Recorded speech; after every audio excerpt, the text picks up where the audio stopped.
inside Hall A, as the event will begin shortly. For your information, the first session in Hall 6A today is Progressing Towards an AI Nation. In Hall 6C, the first session will be Managing Sustainability and Energy Transition.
Assalamu alaikum and a very good morning to our distinguished guests, esteemed speakers, ladies and gentlemen. Welcome to Forum Ekonomi Malaysia 2026. My name is Wan Nakdia from Maybank, and I will be guiding you through the session this morning. Before we begin with our first panel discussion, we would like to remind you to keep your mobile devices on silent mode. We would also encourage you to participate actively during the Q&A sessions. Please post your questions on Slido via the QR code found at the back of your registration tags. Thank you.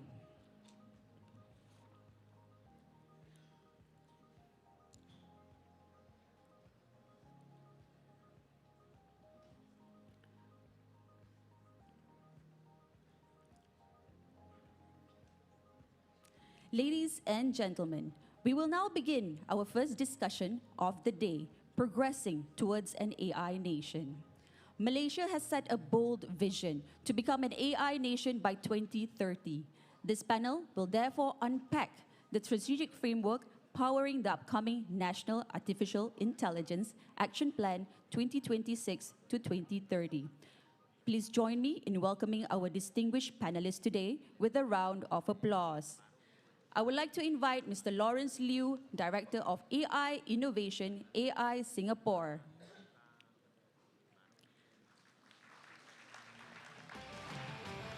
I would like to invite Professor IR Dr. Chan Chi Seng, Department of Artificial Intelligence, Faculty of Computer Science and Information Technology, University Malaya. I would like to invite Mr. Sam Majid, Head of National Artificial Intelligence Office. To moderate this session, please join me in welcoming Mr. Giorgio Miliarina, Group Chief Technology and Digital Officer of Maybank.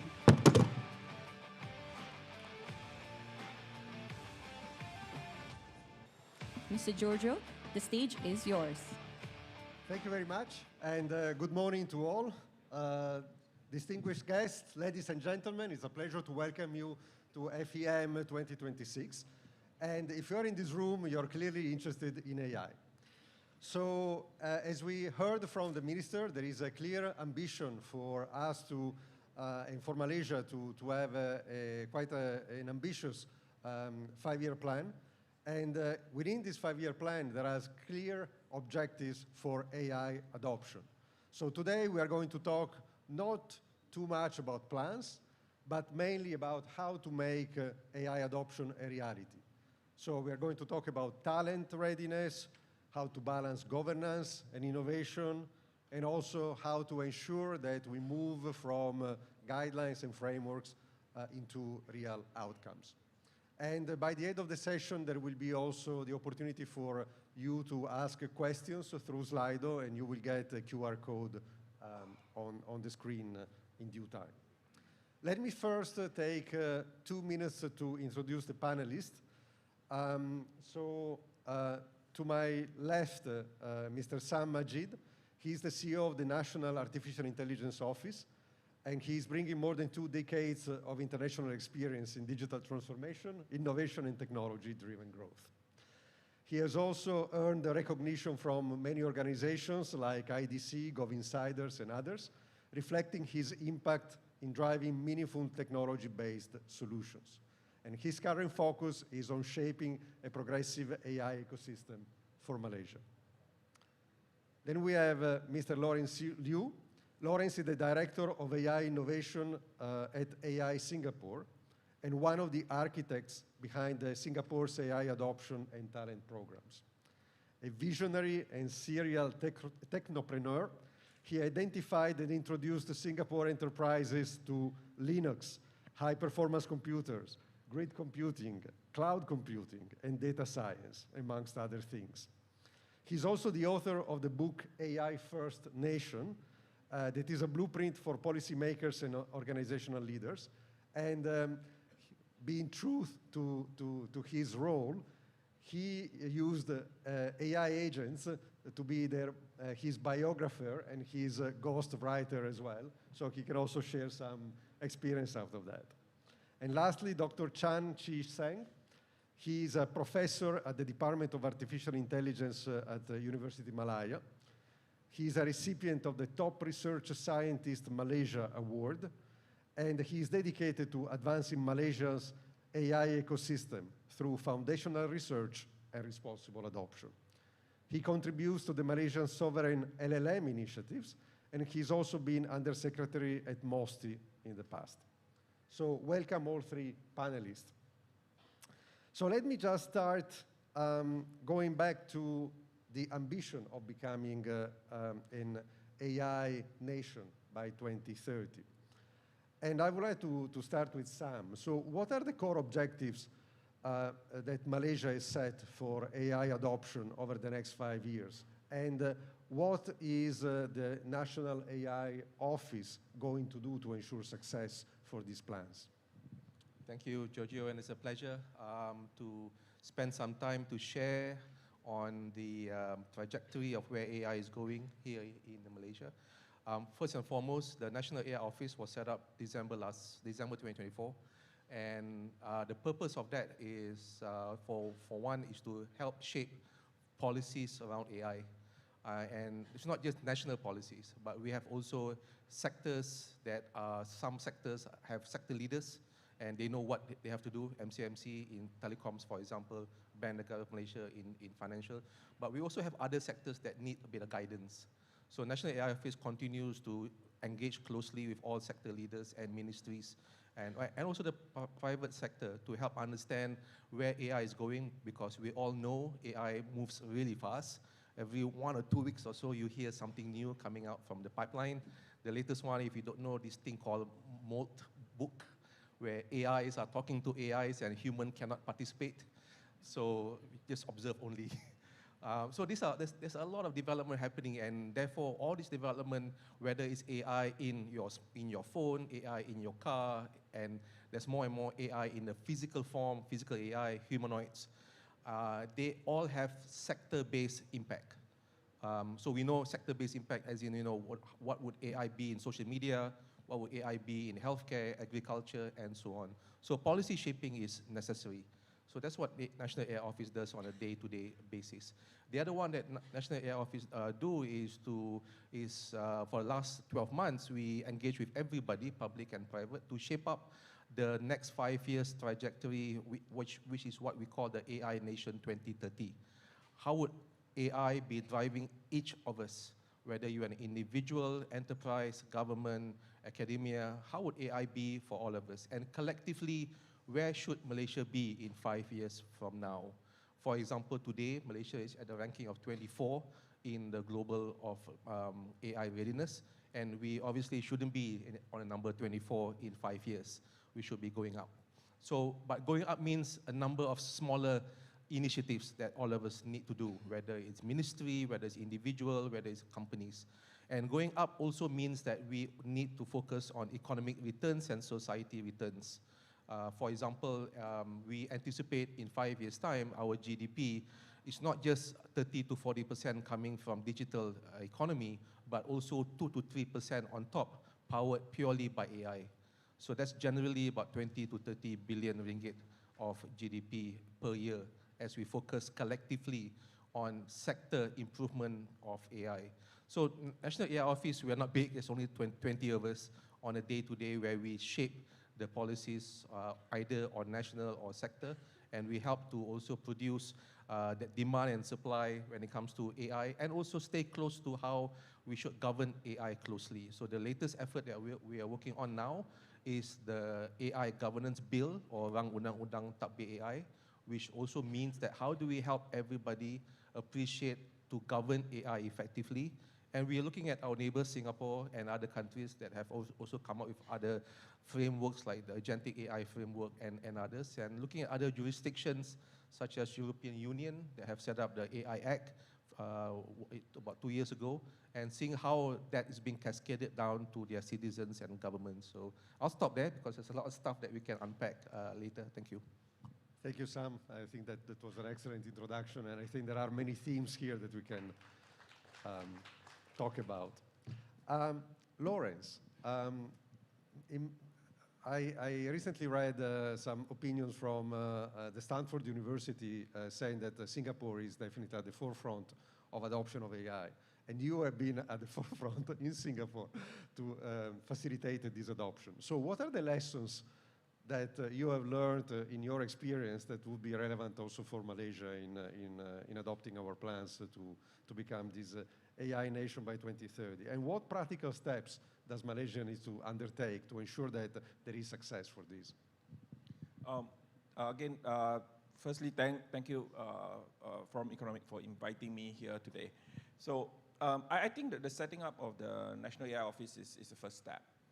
In Singapore's context, actually AI Singapore itself actually started before the National AI Office in Singapore was set up, even before the first national AI strategy paper was published. AI Singapore itself was set up in 2017 was actually driven very much from a research perspective. So it was actually for the universities to do research, to fund the research, and my role was to get universities to actually collaborate with the industry to actually build applications for them. And along the way, we had to create a lot of new programs. So I think, I wouldn't say advice, but learnings, right, that we have is that there's a lot of things that is what we call unknown, right? And I think from a government or policy perspective, what I found when I was trying to execute some of these programs was, unfortunately, there's a lot of red tape. Necessarily because of governance, you are spending taxpayers' money, but there was enough flexibility given to me because I have a very understanding boss to say, yeah, go ahead and try to do it. So we were able to create a lot of new programs on the fly, even without official policy in that sense. And we tried. Those that worked, we kept. Those that did not work, okay, never mind. We sunset that and we move on to try other things. So along the way, we created, and I think the Minister of Economy mentioned something, right? Talent. So we created the apprenticeship program from scratch. It was never part of the official policy, but it was required because I needed to meet the policy's KPI of doing so many projects. So one of the learnings is, I think, flexibility for the people on the ground to be able to execute quickly. And like you just mentioned, Sam, that every 1 or 2 weeks there's something new coming out. So I think there must be flexibility from a policy perspective to be able to adapt very quickly. 5-year plans are great. Singapore has it. AI Singapore is also on a 5-year track. Obviously Malaysia, China, and so on. But within that, there must be a lot of flexibility. And as the person that actually, I have counterparts like Sam, right, in Singapore, but on the ground, trying to execute, my ask to the policymakers is, please give me the flexibility to execute and try things quickly. If it works, great. If it doesn't work, never mind. We fail fast, fail early, and then we pivot and try something else. And I can honestly tell you we have failed in a lot of programs, but it's great that people only remember the ones that have been highly, highly successful. So that would be my learnings that I would like to share. And like what Jojo mentioned, I actually wrote and published a book in 3 months with the help of AI. And I actually shared all this journey, pain points, what didn't work, why we even created certain programs in the book. So the PDF is free, just search for it and register and download. Happy to share, happy to talk more, and looking forward to more collaboration with Malaysia. Thank you, Lawrence. I think in the book you write quite in a humble way that except for 100 EDIA, the 100 experiment program, every other program that you adopted successfully was an accident. But I think you probably, at the moment, explained a little bit better. Probably it's not an accident. I think it's the result of a kind of agile approach in which you keep pragmatic about what you need to do. You try a number of things, and then whatever is successful you keep. The rest you fail fast and move on. Excellent. Thank you. Dr. Chan, so hi. You have also quite a privileged view on the ecosystem in Malaysia. You worked on LLMs. You are close to industry, but of course you are in academia. So from your point of view, do you agree with I would say the points of view that have been shared so far? Are there any additional elements for success that we should talk about that in your view have not been emphasized yet? And what specific building blocks does Malaysia need to own and build here in the country to be able to control and be successful for AI? Right. Okay. Thank you, Jojo. I mean, definitely I agree with Sam and Lawrence on the point of view of how AI have advanced our society as well as the nations. So as academia, I mean, I've been working on both streams. I would say that our quite lucky to be at both stream on here. One of the most important element I see in this AI development or AI arena is that talent development is readily important. And when we look at the talent development here, it's not about how many graduates you are producing. It's not just about that, okay? It's eventually is about the depth of the talent. We are looking at, for example, how many Malaysians talent that we can retain and how we can attract Malaysians to come back to Malaysia to work. Because the whole ecosystems, I mean, if without a talent, it's just like an idle capital. You can't really work ahead of that. And from my point of perspective, from an academic point of view, we have a very good talent pipeline from the universities to have enough graduates, but now it's look at the density of it, where this is lacking. If I put it in the economy terms, I mean, since we are in the forum of economy, for me, talent development is like venture capital. It's not about the announcements. It's more about what it cares is what is stay and what it can compound. This is much more important for this whole cycle. So back to your second question, Jojo, is on what should we own or build, or what should we outsource, for example. For me, it's not on what should we build or what should we outsource, but it's rather for me is that what is too important to be outsourced. That's why the sovereign AI here is relatively important. Of course, we are not talking about sovereign in every single aspect, because that will mean it's quite ineffective in economy. So for me, sovereign is relatively important when it touches our citizens. For example, finance, military, civil service, healthcare. These will be the 4 major pillars that I would say that you need sovereign or AI. Okay? For example, an AI system that drive our healthcare, an AI system that drive our financial sector, that need to be sovereign, because you're talking about Malaysia policies, Malaysia data, so on and so forth. So that is why one of my experience is that we built a large language model by ourselves because of the sovereignty that we needed to serve the financial sector. For other sector, that is fine. When I talk about sovereigns, a lot of people somehow misunderstood that we are talking about techno-nationalisms. It's not about techno-nationalisms. I would say it's more towards a good portfolio management, I would say. So you never put everything into one bucket. You need to know what we need to governance and what we could collaborate with our neighbors like Singapore, so that we could accelerate, amplify, and augment. So that is my comments on that. Thank you much. Can I just expand on that? So Prof. Chan's talk on sovereign LM is really important. And in fact, just this morning I was reminded of it. So I'm just staying in the hotel nearby, and the prayer started really early, right? So I could actually hear it. And I remember a demo that we did, a demonstration of a LM that we did a couple of, I guess probably a year ago,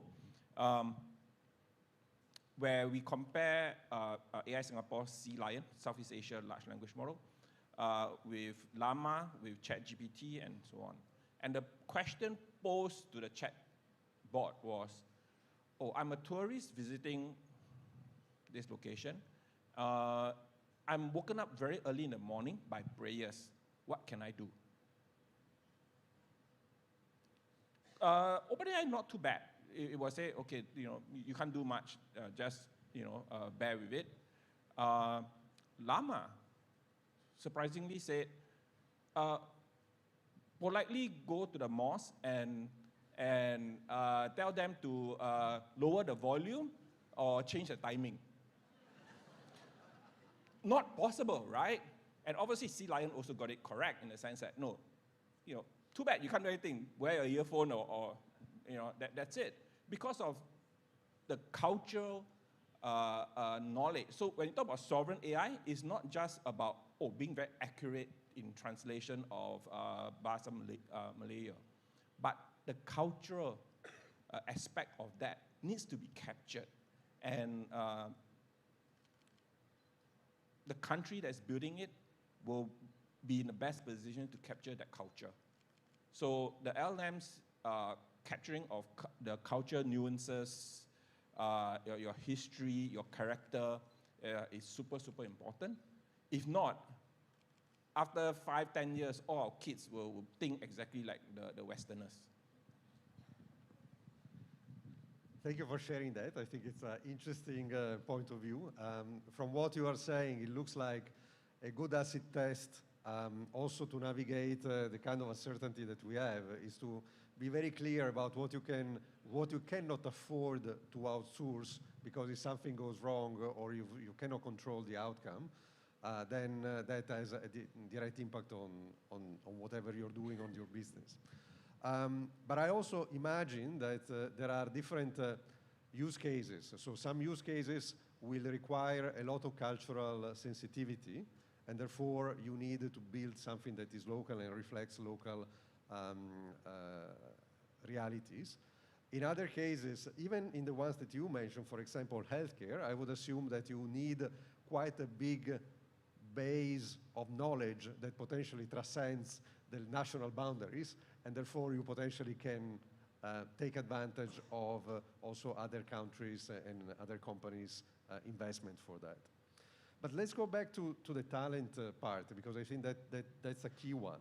And I wanted to let Sam comment on that somewhat, because I think there is a very important balance that we need to find between, again, outsourcing, but also having the right people that make decisions in every company or in every institution about AI. So what are the policies in Malaysia to ensure that there is enough talent for AI?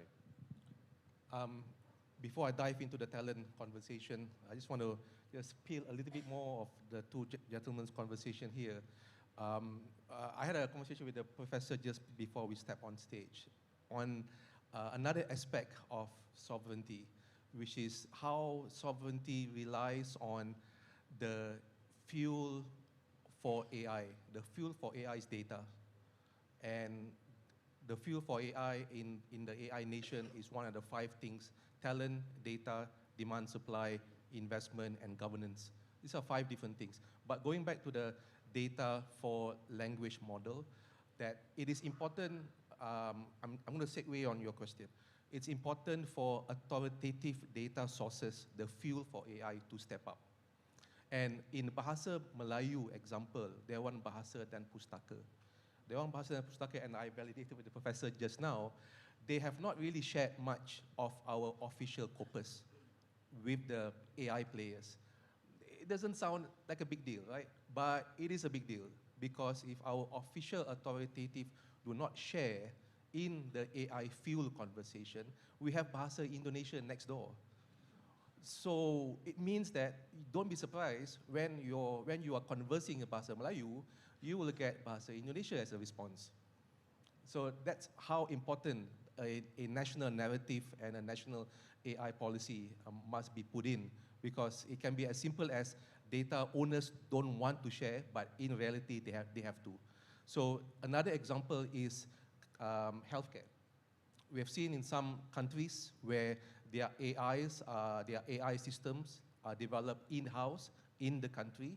Therefore, examples like health ministry of that country shares out public health information to the AI of that country, not to the AI outside the country, in the country. So in the AI Nation 2030 conversation, we call it Made by Malaysia. We do not have today enough Made by Malaysia AI. We are starting, we have YTL, Mesolatika, and a few others, and this all started in the last 12 months. But AI Nation is 5 years journey. In the next 5 years, we should have many more players that are going to build Made by Malaysia AI to protect sovereignty, to protect governance, and many other questions. So as part of the governance framework, we can see that not one size fits all. So meaning that in some we need sector leaders to classify what are high risk, what are low risk AI applications. And for the high risk ones, you must have sovereign made by Malaysia. For low risk ones, they've got low impact, well, maybe you don't need a sovereign made by Malaysia. Because we know when it comes to AI development, we started off by saying every 2 weeks, there's something new. So if you tie things down too much, you'll be far behind that 2 weeks. But if you let go everything, you are too close to that 2 weeks. When I mean by too close is, the feature came out by OpenAI yesterday, no testing was done, all of us start to use it today. So no sandboxing, no testing, and once we start using it today, 1 hour after it was released in the US, we start to see bad things. So that's where the governance needs to come in when it comes to high-risk application. So to Giorgio's question on talent, so in the National AI Plan, we identified that Talent Corp already mentioned in their report, 700,000 Malaysians as of today are affected by AI, their jobs, 700,000 jobs. So we have to transition them into AI-friendly jobs. So we have a target of 500,000 by 2030 to be in these jobs are in a more AI-ready jobs. But that's only talking about today's workforce, existing workforce. We have another conversation about future workforce, the people in universities and the people in schools. So AI Nation covers Kementerian Pendidikan and Kementerian higher education as well. So that we need to inject AI readiness in the future workforce. And on top of that, to extend on the professor's conversation just now, is about Malaysia's diaspora outside Malaysia. It is not good enough we attract them to be in Malaysia, because we all know that sometimes the currency makes a big difference. So as part of the AI Nation, it's not just to attract, but maybe they remain at where they are, but they contribute back to Malaysia. These people have left Malaysia maybe 20 years ago, they are high-end AI scientists, but they still love Malaysia. So by having them on the database of experts that can help you, government or anybody else, and they can tap in as a fractional officer, fractional AI officer, fractional CTO, stuff like that, where they can contribute from wherever they are, building Malaysia forward. So we need all these things to work in unison: talent, investment, data, sovereignty made by Malaysia, and governance. Thank you.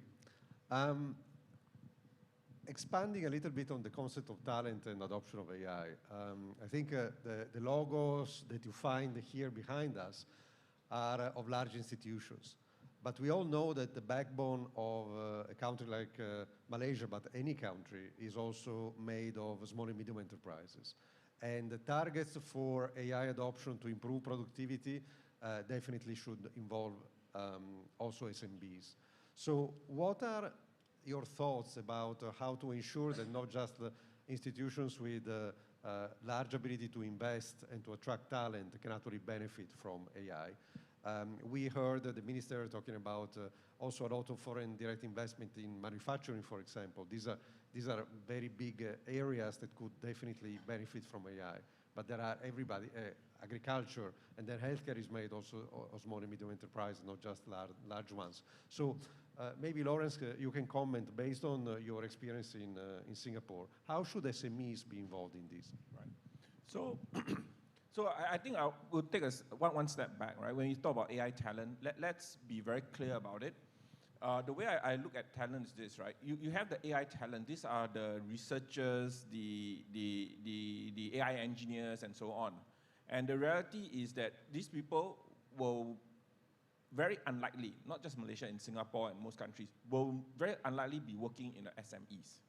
Because you will not have enough interesting problems and data sets to interest them, to attract them. So these people will continue to stay in the big tech, the universities, the big labs, and so on. But for the SMEs, what is important is that you have domain experts, you have some technical people, and what I'm really passionate about is how can we get these people to what I call plus skill. Not to reskill, to plus skill, to add an additional skill called AI to their daily job.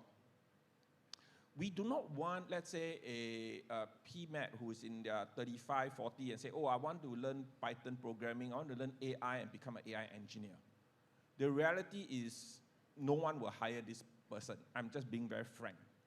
But if this person is a 35, 40-year-old operations manager or marketing exec or your in-house lawyer, if this person gain the AI skills, he or she will become highly effective, right? Because productivity will increase and so on and so forth. So for the SMEs, I think what you really need to think about is, don't worry about, oh, I need to get funding to go and hire researchers or AI engineers. It's very hard to find. But look in your existing staff structure, who are those who can be your AI champions, right?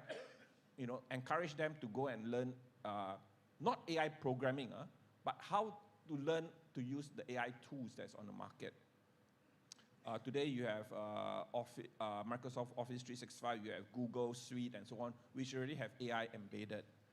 The next step, obviously, you know, get them a Google Gemini subscription or Claude subscription, get them to start using. So this reminds me of another event that I just did last week. So the SME owner came up to me and said, hey, Lawrence, I have this problem. I have this point of sale system that I need to do a reconciliation with my Visa transaction. And even with the same transaction numbers, the values sometimes are different. So I need to check and figure out what's wrong. And I said, okay, no, let me think about it, see whether I can find an engineer to code up something to solve for you. And then I sat down and I was preparing for the next talk. And all of a sudden it occurred to me, actually, no need coding at all. As long as your accountant knows how to articulate what this mismatch is, you are able to tell Google Gemini, for example, hey, Gemini, I have these two documents. One is from my POS system, one is from my Visa transaction. Please reconcile them and do it this way, this way. That's it. Upload 2 files, pop, you get done. So that skill, right, needs to be taught to your staff. You need to enable them with the tools. And please, for the SMEs, I always say, please buy the corporate subscription. Right? I don't have shares in Microsoft or Google. Please buy. Because if you don't, and they use the free one, your data will be used by Google and Microsoft for retraining and so on and so forth. Okay? And more importantly for SME, even if you don't buy, your staff want to be effective, they'll be using the free one. So better buy. Okay? So coming back to the story, with that simple mindset shift that actually not everything needs to be coded or programming or so what, these sort of tools are now becoming so powerful that you can do that. Even for data analysis, you know, upload your data, as long as you can articulate what you want, the outcome from that, whether it's Gemini, ChatGPT, can actually generate that for you. So it's about using these tools today. And you don't need rocket science. You don't need programming. What you need is you, as the bosses, giving the staff the tool, getting them to start using it. And the other advice is no need to send them for any prompt engineering class. Okay? Just 5 magic words.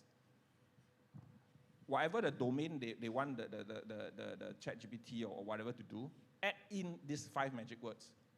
Create the prompt for me. Get the LLM to create the prompt, copy the prompt back and go. That's all you need to do.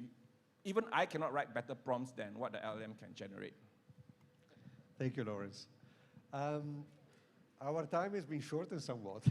So I was already looking at the questions that people in the audience are asking us through Slido. So if I can just show some of them. One is this. I don't know if I will just read. The National AI Action Plan mentions building a trusted AI ecosystem. As Malaysia scales AI in healthcare, where a single hallucination could be fatal, what verification infrastructure is the government considering? I suppose I take that. So what sort of verification structure? Well, number one, obviously, more governance is being put in place. And that includes things like standards, policies, and if you are an enterprise, you can also set up one for yourself. You don't need to just wait for what federal government has to do. But also maybe take a page from Singapore. The AI Verify toolkit is one of those things that can be used as a way of verifying. But at the same time, every sector leader, in this case healthcare was the question, that each sector leader is now coming up with their own AI roadmap. So there's AI roadmap for healthcare, for transportation, for agriculture. Each of them are diving into what is AI for me as a sector, as policy, as government. So this actually fits into the bigger national conversation because we need to tie together things like demand and supply, talent, investment, and also governance. A larger part of governance is staying close to what eventually could be some sort of an enforcement, some sort, because it's not really clear yet. Even Singapore don't have an AI Act, but we know in some other countries, in South Korea, Japan, and European Union, they've started to enforce AI implementations, especially to system manufacturers, AI manufacturers, and AI deployers. So we're staying close to how can Malaysia enforce the AI so that we avoid AI misuse. But sector leaders today, for example, MCMC has been doing a fantastic job in the last few weeks, following on what Grok and X were doing when it comes to their AI tools. But as I said before, AI is not just today limited to chatbots and things in your phone.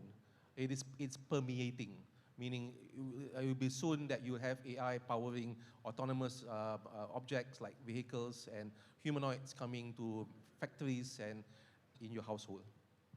Thank you. Another interesting question for Dr. Chan maybe. If AI reaches a point where it can perform the majority of current human labor, what would be the projected impact on national unemployment rates? And which major job sectors would be the most susceptible to this displacement? So how do you see also in university the talent and what kind of advice would you give to students now having to choose the profession for the future? Yep, okay, I think a lot of people are worried about AI replacing jobs. But honestly, I mean, we can see that every industrial revolution, there will be jobs being replaced and new jobs being created. I think that there's nothing to worry on that. So from a university perspective is that AI, like Lawrence said, is a tool, all right? We need to know how to use these tools to empower ourselves and empower the roles that we are heading to. So this is where I see that AI eventually is not a killer. It's not a terminator, all right? For me, eventually I treat AI acts like a Doraemon. All right? I mean, if you watch the cartoon of Doraemon, is that whenever you need help, he will be there to help you. That is similar to AI, okay? But you need to know what you want. I think this is the most important element, like Lawrence mentions.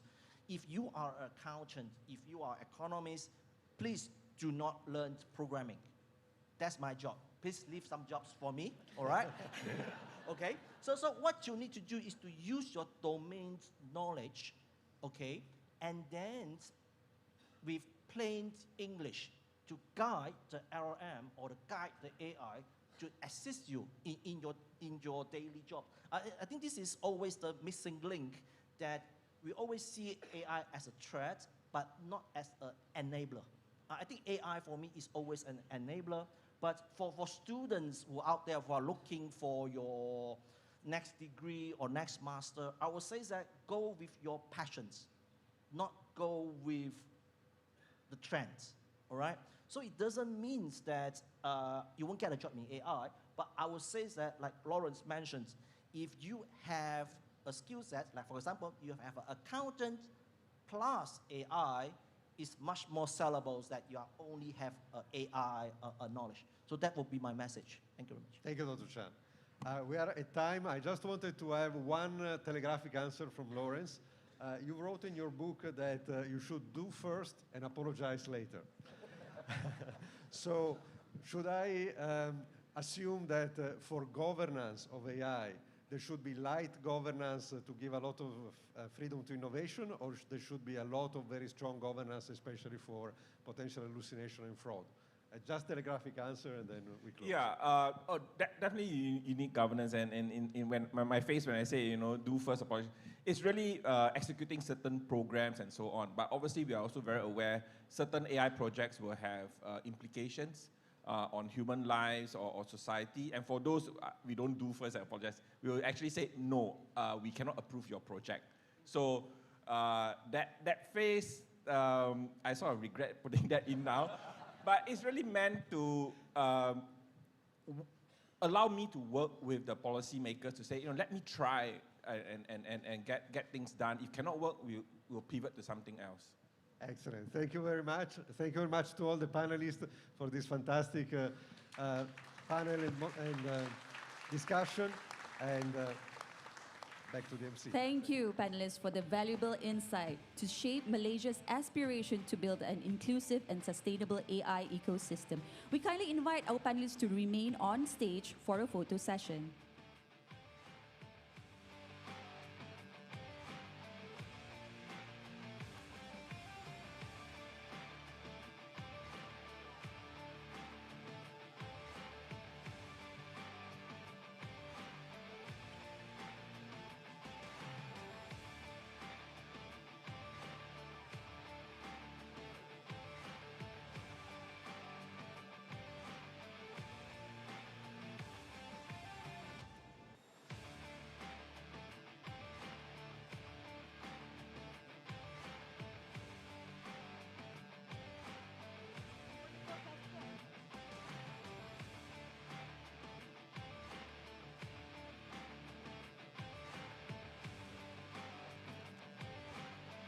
Ladies and gentlemen, we will now proceed to the next panel discussion on Made by Malaysia, Accelerating Technology Applications and Innovation.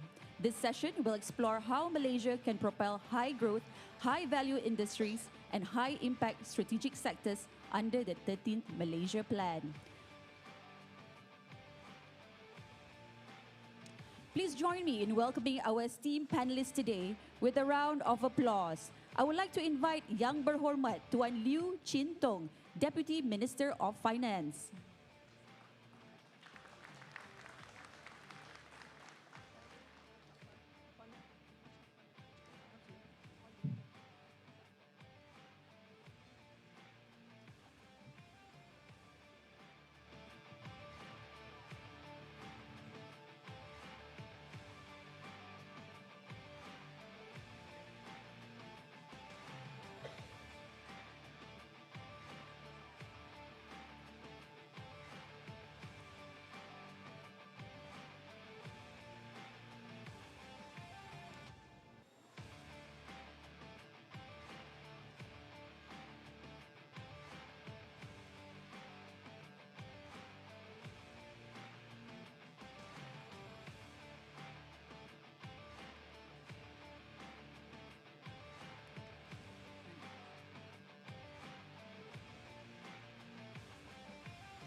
I would like to invite Mr. Bill Deng, Founder and Chief Executive Officer of X Transfer.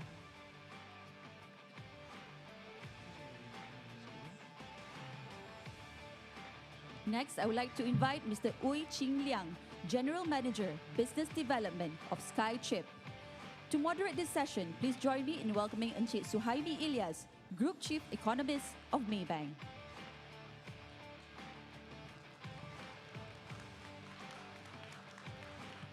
Encik Suhaimi, the stage is yours. Thank you, Wan. Assalamualaikum and good morning, everyone. I guess we are on a very tight time management here, about 40-minute session for this one, cut short, which is fine by me. But this session topic is on Made by Malaysia. mentioned 20 times in 13 Malaysia Plan.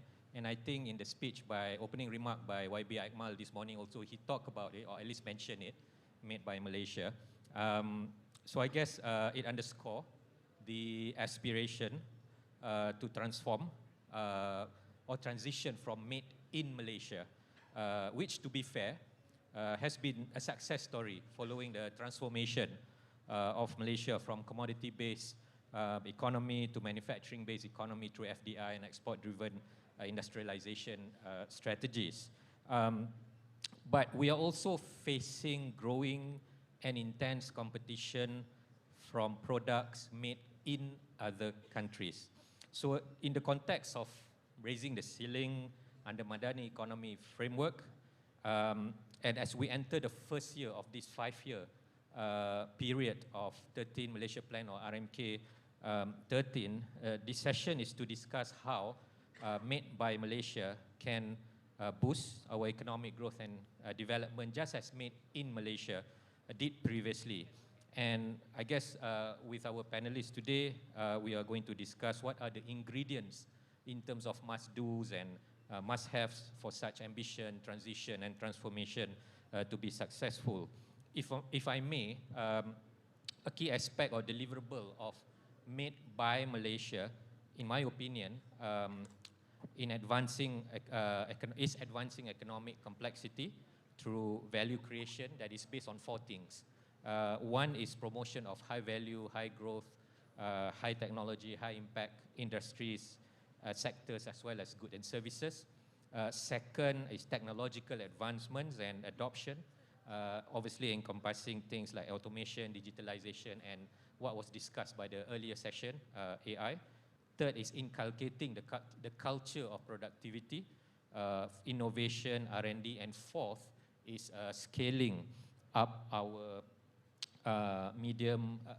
micro, small, and medium enterprises or MSMEs.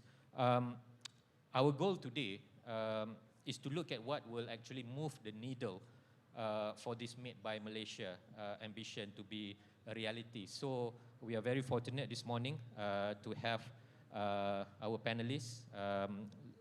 Obviously, in the case of YB Liu Chintong, needs not much by way of introduction, but he is our newly minted Deputy Finance Minister.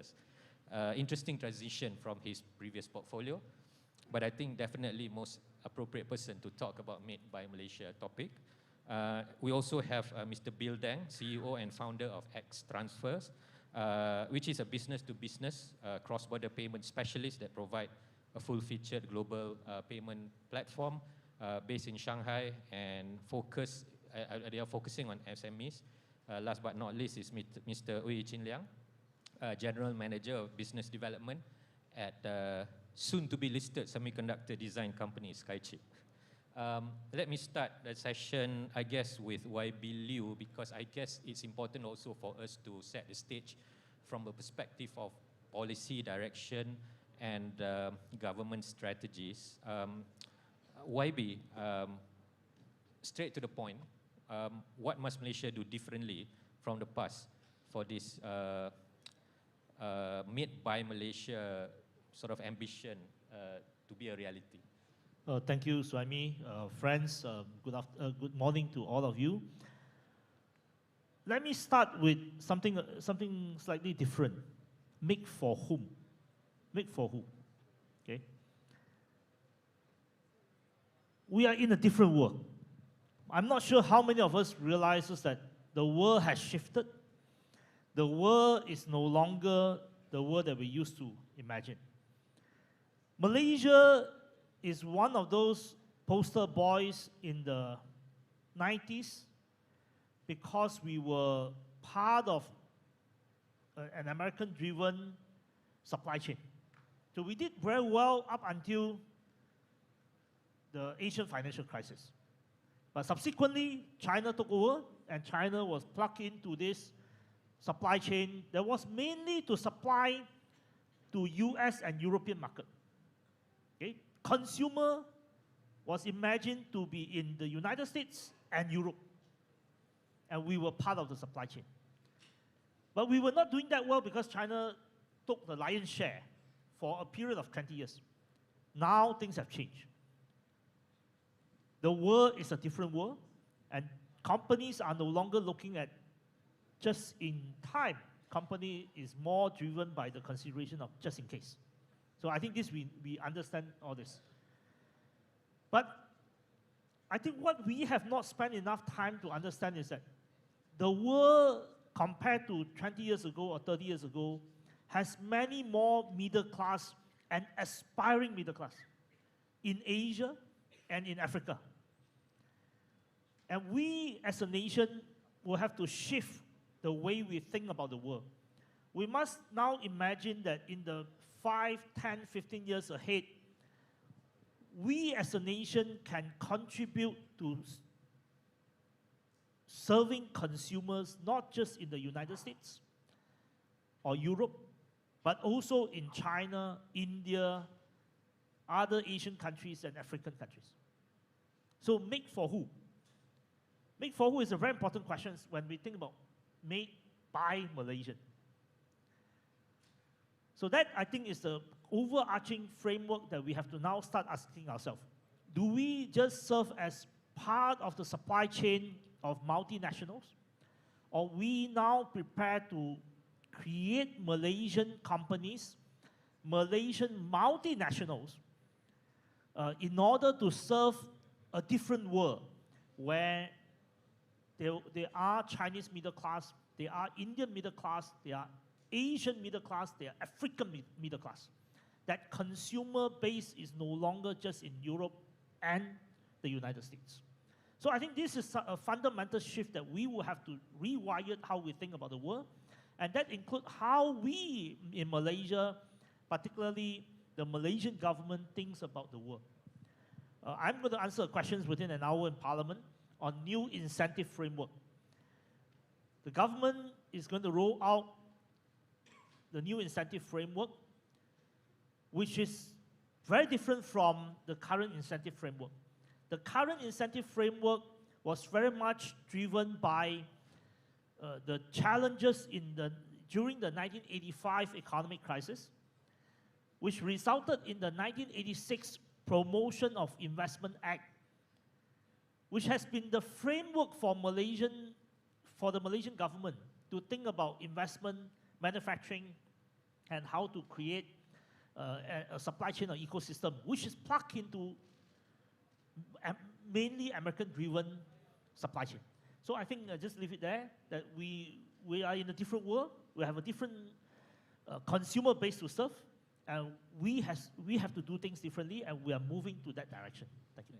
Thank you, YB, for that message about, ultimately, this is about doing things differently and thinking differently.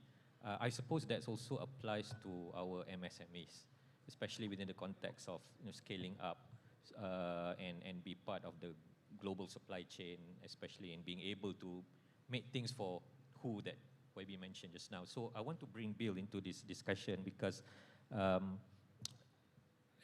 especially in trying to draw your experience from engaging with MSMEs in China and in ASEAN and including in Malaysia. So I guess from that perspective, straight to the point, Bill, where do MSMEs in Malaysia struggle the most when it comes to trying to scale up and integrate into global value chain?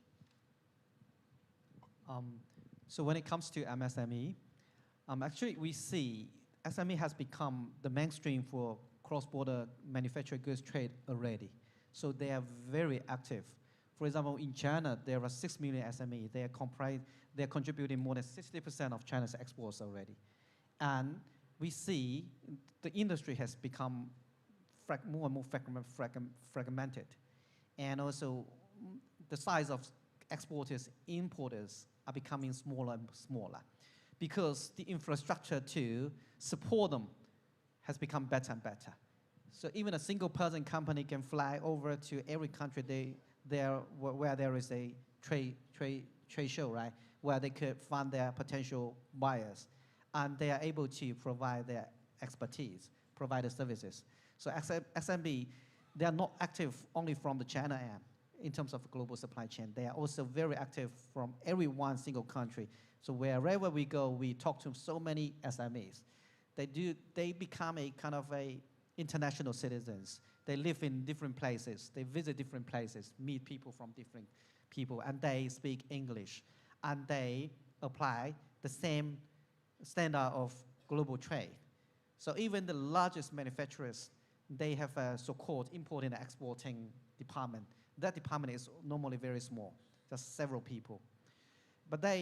So we see actually for SMEs, right now, even especially after COVID, you see the digital level of digitalization has becoming much more and more higher. But the issue is that actually you see there are 24/7 human flow infrastructures to enable 24/7 human flow, 24/7 logistics. But when even information flow has been 7/24 already. But when it comes to money, you don't see anything 7/24, right? But the trade right now, especially driven by SME, has becoming faster and faster. But in lack of a 7/24 infrastructure. But on top of this, the most difficult thing is for SMEs who are doing cross-border trade payment. I mean, the challenge is that they still need to go to KUALA, go to underground banks, which is now unregulated, which cause a lot of big issues. So almost every SMEs, they have an issue like suddenly they got a call from the bank that say that we have to freeze your account. So if you talk to SMEs, nobody would declare that they have never encountered such an issue because otherwise they would deem as your business is not doing good. Yeah, right? So they would be shameful to tell everybody else. So this kind of we go to so many developed countries and also developing countries. So this has become a global common issue already. So the issue about how to move money globally has become a very big challenge for SMEs and very big challenges for global supply chain, actually. So it seems to me the biggest issue right now is payment system. Yeah, it's the payment system. Because, for consumer-related payment systems, you see card schemes, Visa, MasterCard, you see QR code payment among the ASEAN countries. It's very convenient, right? But actually, when it comes to B2B, the level of digitalization is still immature. You don't see any wallets. You don't see any big platforms that connects, logistics, information flow, and funds. Like Amazon collects everything, like Taobao connects everything, digitalizes everything. But this thing does not exist in B2B. So people are still using pro forma invoices, and using emails to exchange, and using USD to get settled, right? So it is so fragmented. And it causes big issues to financial, systems, because then the ticket size is normally very high, which means the exposure is very high, and the complexity is there because they trade everything. They trade with every one single country in the world. So to a financial institution, it's a big headache because they have to deal with the AML risk. But then, criminals would take advantage of this situation to get their money laundered. So this caused the big pain point of SMEs, and also the big pain point of international banks and local banks globally as well. Bill, besides the issue of, I guess, getting up to speed and integrating into the global financial payments and so on, I also want to know from your perspective, because you engage with SMEs in many parts of the world, including in Latin America, in Africa, and all that. I'm just curious, from your observation, your experience, your engagement, what are the sort of critical success factors to scale up MSMEs for Malaysia, besides the point that you raised just now? What are the factors that you think are equally important for us to look into? You mean to SMEs export? For Malaysia, I think it's the same case for Malaysia as well. And we have big sales team. They all talk to the exporters in Malaysia as well. They felt similar challenges. Also echo what Mr. Liu has mentioned, that the world has changed. So all the exporter you talk to in every country, So they are not focusing on developing their business in developed countries anymore. So now they are shifting their focus to developing countries, Africa, Latin America. For example, our data show actually last year in 2025, the money coming from Africa grew about 6 times. And the money grew from the Asian countries grew about double, almost doubled. So we see the trend is so obvious. So SMEs, they have their entrepreneurship. They would like to go to whatever country they have an opportunity, even though some countries, unlike in Malaysia, it's very safe, right? But if you go to countries in Africa, it could not be that safe. You go to Latin America, not that safe. But this has never been an issue for them. So they are very flexible. And even during COVID, there are lockdowns in different countries. They always find a way to ship their goods outside or inside. So they have an entrepreneurship. But the thing is that they need some new infrastructure and they need digitalization, especially when it comes to AI. I think it will be a very good opportunity to build something they need to support their growth. Especially, we see more and more SMEs in Malaysia selling things outside too. Yeah, same case in China, same case in Malaysia, same case in every other developing countries. Thanks. I think when we talk about Made by Malaysia, we also from time to time have to look back at Made in Malaysia. And I think it has been successful in putting Malaysia on the global map in terms of being a regional global hub, as well as a world-leading producers. And one of that product where we're hugely successful, I suppose, is semiconductor. So, I mean, from that perspective, Chin Liang, I know Malaysia has been strong in semiconductors manufacturing space, but the 13 Malaysia Plan or RMK 13 talk about moving up the value chain. From, I guess, a perspective of a chips design company, what is the hardest gap to close? We're talking about talent, capital, market access, customers. Can you elaborate on that? Yeah. So, good morning, everyone. So, basically, as a Malaysia IC design company, right, I would say that the hardest gap to close right now is the experienced talents density, right? If you have known, basically, Malaysia is always good at OSAT, right? So, that is more on the assembly and testing. It generates a lot of revenue for the country. But in order to move up the value chain, then we have this IC design. IC design resources or talent pool in Malaysia is actually limited, and in fact, it's quite small. Right? I'll give you an example where Skychip built an IoT AI chip.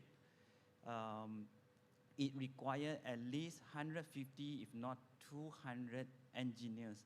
And out of these engineers, majority of it, almost half of it, you need to have a very experienced engineer or architects in order to orchestrate architect from specification all the way to product to ensure the quality.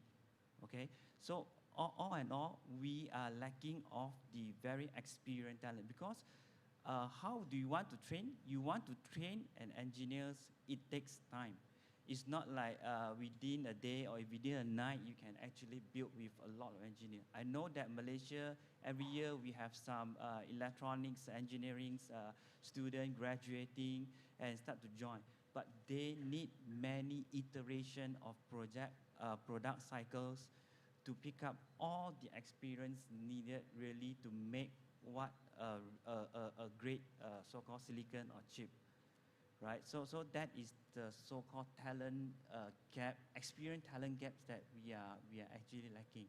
Furthermore, we actually have Malaysia. We have some global MNC company that coming in, right? They are also tapping into the same resource talent pool, right? And they are maybe giving a better benefits in terms of this, and maybe they feel that the product that they are building is more advanced, so that will even further reduce the talent pool size.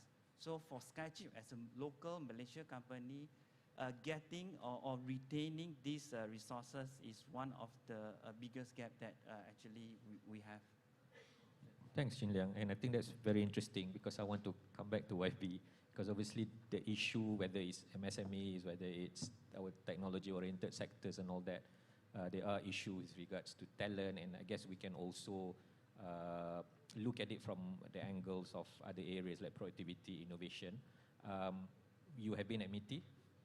I know you're only 2 months long at MOF, but you are a fast learner for sure. I'm just trying to understand, because fiscal policy is obviously the scope of MOF, and you mentioned about we need to doing things differently, think differently. How does fiscal policy now is being sort of relooked at, reoriented towards addressing these issues?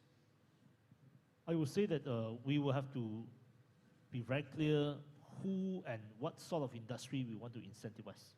Okay, whether through tax measures or through fiscal injection.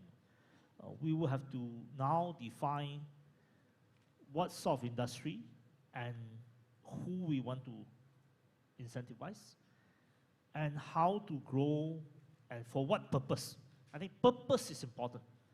The purpose that we want to be clear about is, from now on, we are clear that we want to build capability for Make by Malaysia. That means we need to build an ecosystem, and that ecosystem required strong supply chain resilience within Malaysia, and we need to incentivize those capability and to ensure resilience within our ecosystem, which now we will have to rethink. Because for many years, we are seeing ourselves as requiring a lot of FDI. But whether the FDI is part of a supply chain and contributing to supply chain resilience, we did not necessarily pay sufficient attention to that. So we have a lot of vertical integrated corporations, vertically integrated to multinationals. And we have multinationals in Malaysia vertically integrated to their global supply chain. But we have not put emphasis on horizontal linkages. And this is where I think we have to now change in order to ensure that under the new incentive framework, companies that contribute to higher wages, companies that contribute to better ecosystem and supply chain development will get a higher point on the scorecard. And on that basis, they get incentive. So that is a paradigm shift that is taking a long time in the making, and we're rolling it out. The point I want to make is that we must now see Malaysia differently. And this is the most difficult part. I think the most difficult part is not anything else, but our mindset. Number one, we will have to now accept that we either leapfrog or we don't go anywhere. That means the way we see things will have to take the perspective that the world doesn't change in a linear way. Economies do not develop in a linear manner. Economies transform and leapfrog. And this is our opportunity. We must do it with very quick pace. And we have outlined clearly what we want to do in the National Energy Transition Roadmap, in the new Industrial Master Plan, in the 13th Malaysia Plan. We know we want to grow high value, high growth areas, HGHV, and we know where we want to go. But we need to enforce it with clarity. And that clarity means that we need to accept that we are not looking for or not seeking for a linear growth path. We want to leapfrog within a couple of years, within a foreseeable future. Secondly, we need to rethink about Malaysia. Malaysia is a critical part of a changing world. We are not China, not US. We are not China, not Taiwan. And that gives us a strategic position, both in terms of geopolitical positioning as well as supply chain positioning. And we need to make full use of that and to create Malaysian companies and Malaysian multinationals. So our policy orientation should move from helping multinationals to helping Malaysians to become multinational within a foreseeable future. Number three, it is about no longer seeing Malaysia just as a trading nation. We are so used to seeing Malaysia as a trading nation. We tell ourselves every day we wake up and look into the mirror, we say we are a trading nation. But we will have to move from seeing ourselves just as a trading nation to seeing ourselves as a technology nation.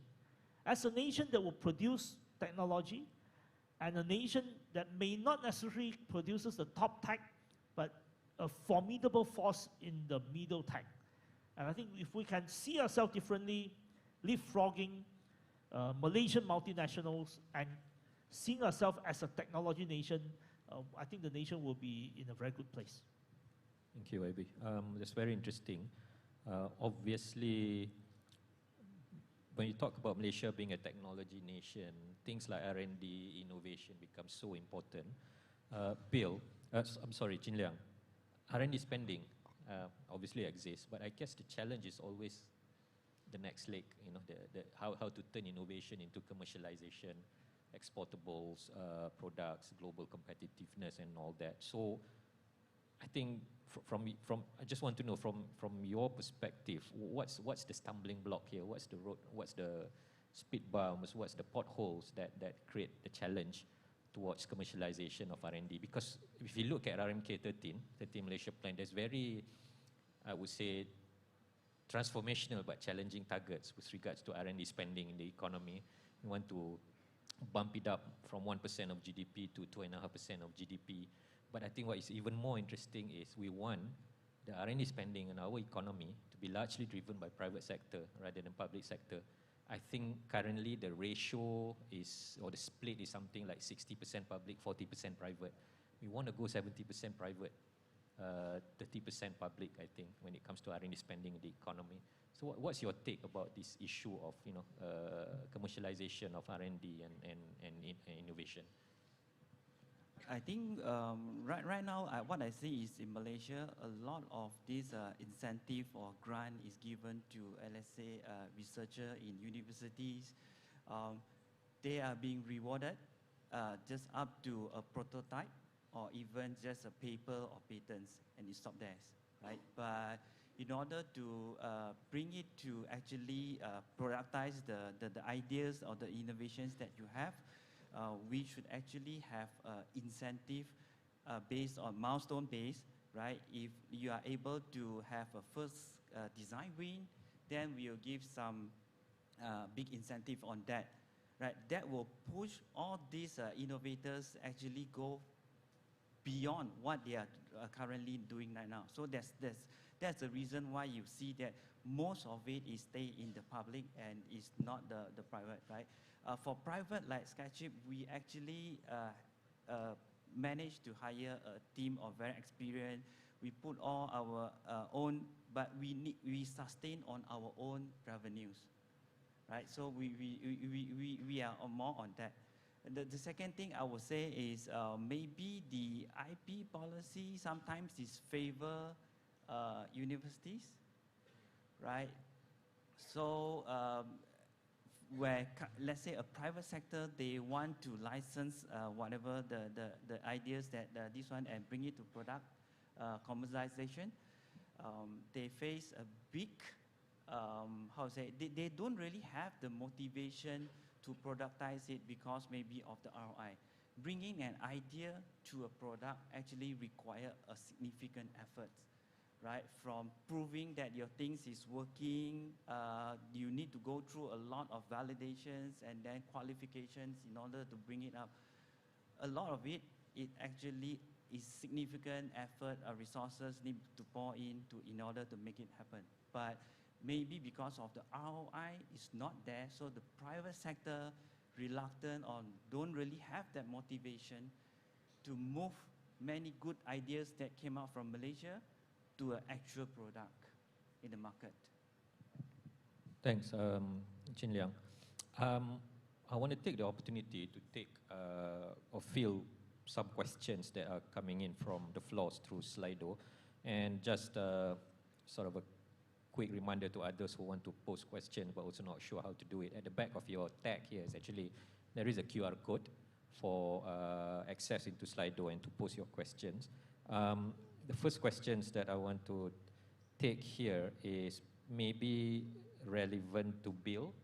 The question is, since payment between countries is getting more challenging and difficult, what would be the role or involvement of cryptocurrency? Will XRP will your company will be involved in accelerating such technology application in Malaysia? So in 2025, stablecoin has become a very hot topic in cross-border payment. It is deemed as a next generation of infrastructure for cross-border payment because stablecoin is blockchain-based. They have a common ledger.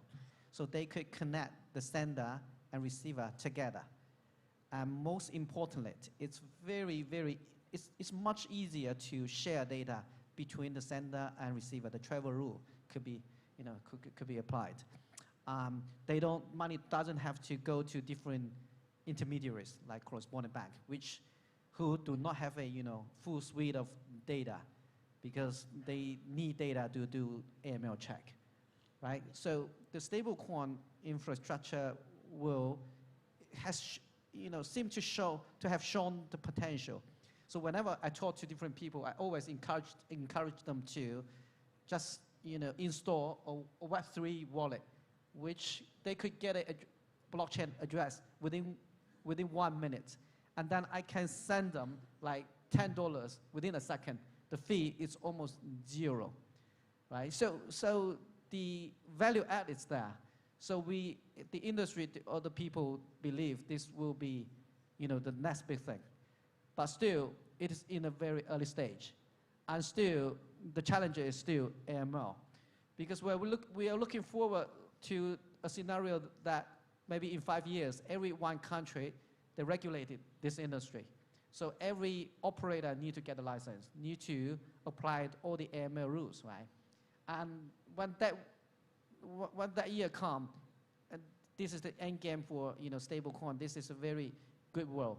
But the challenge is that before that comes, companies like us, what we shall do, especially right now, stablecoin still the money could be anonymous. So it's a still big challenge to AML. So we believe the players who will be able to leverage the advantage of stablecoin, but on the other hand, still find ways to manage the risk with the off-chain and on-chain data together, will ultimately have the opportunity to win when the end game comes. So it is really a big opportunity, especially for developing countries, because for cross-border trade, actually right now for fiat money, we see the monopoly of the USD. USD have everything infrastructure to transfer money globally.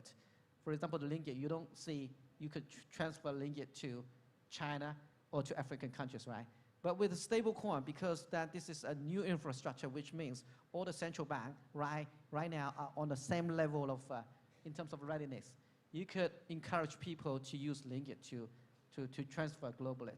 But the thing is, from the perspective of exporters, importers, clients, they will only trust whoever could maintain the value of the currency. They only trust whoever to make sure the currency they hold could pay, could accept it by others, and could invest.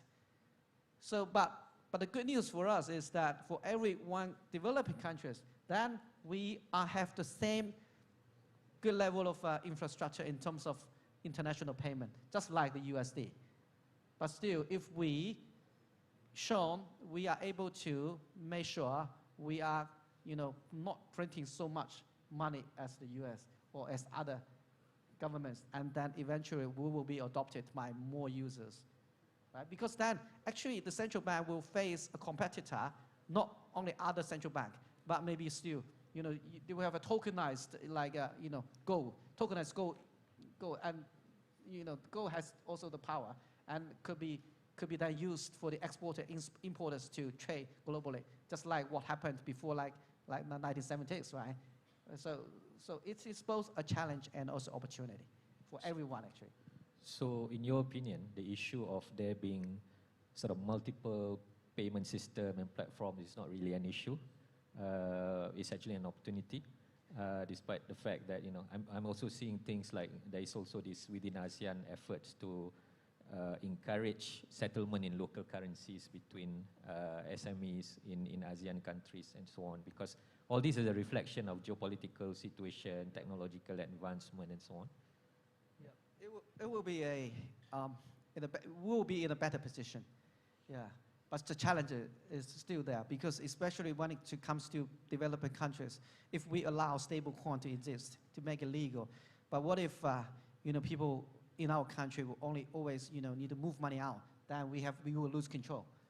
Yeah, if we lost our trust to the importers exporters, then our currency may no longer make any sense. Right? This is also a danger. But still, you have to look internally to see if your currency is strong enough. Yeah. Thanks, Bill. Ching Liang, there's a few questions on Sky Chips. Okay, sure. I suspect the interest is because you're going for listing soon. But anyway, yes, we are. Maybe I'll share with you the questions being asked. First question, Sky Chips' new Edge AI chip was fully R&D'd in Malaysia? Question mark. Wondering about that. If so, how we can nurture further developments in intangible assets like this in the future to create more value? Yeah, so the first, this AI IoT chip is fully developed by Malaysia. As I mentioned, we are lucky to be able to gather a very strong technical team across multiple these MNC companies from Intel or Terra to form the company, right? The founder team, we have about 50 very strong technical that we been doing this chip design for 20 years. Even for myself, I've been in 25 years in this chip design industry, right? So that is how we gather, and then we built this so-called AI chip from scratch, right? So we are having a capability of taking as a spec, a specification, and then we implement it from architectures, from design, from verification, even to the back-end physical design to implement the chip. That is all fully designed in-house. In fact, actually, we have about close to 380 engineers in Penang and KL or PFCC. So yeah, so as I mentioned, in order to actually scale up, right?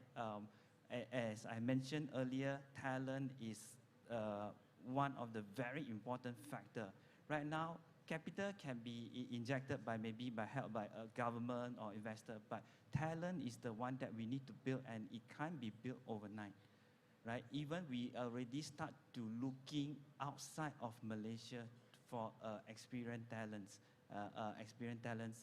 in IC design world, right? So maybe I'm just saying that if government can help to make a local IC, this one with maybe a tax rebate incentive for engineer itself, that might be actually attracting people to work for a local Malaysia IC design company instead of going to the overseas for opportunity or even work in this big MNC or global MNC in Malaysia.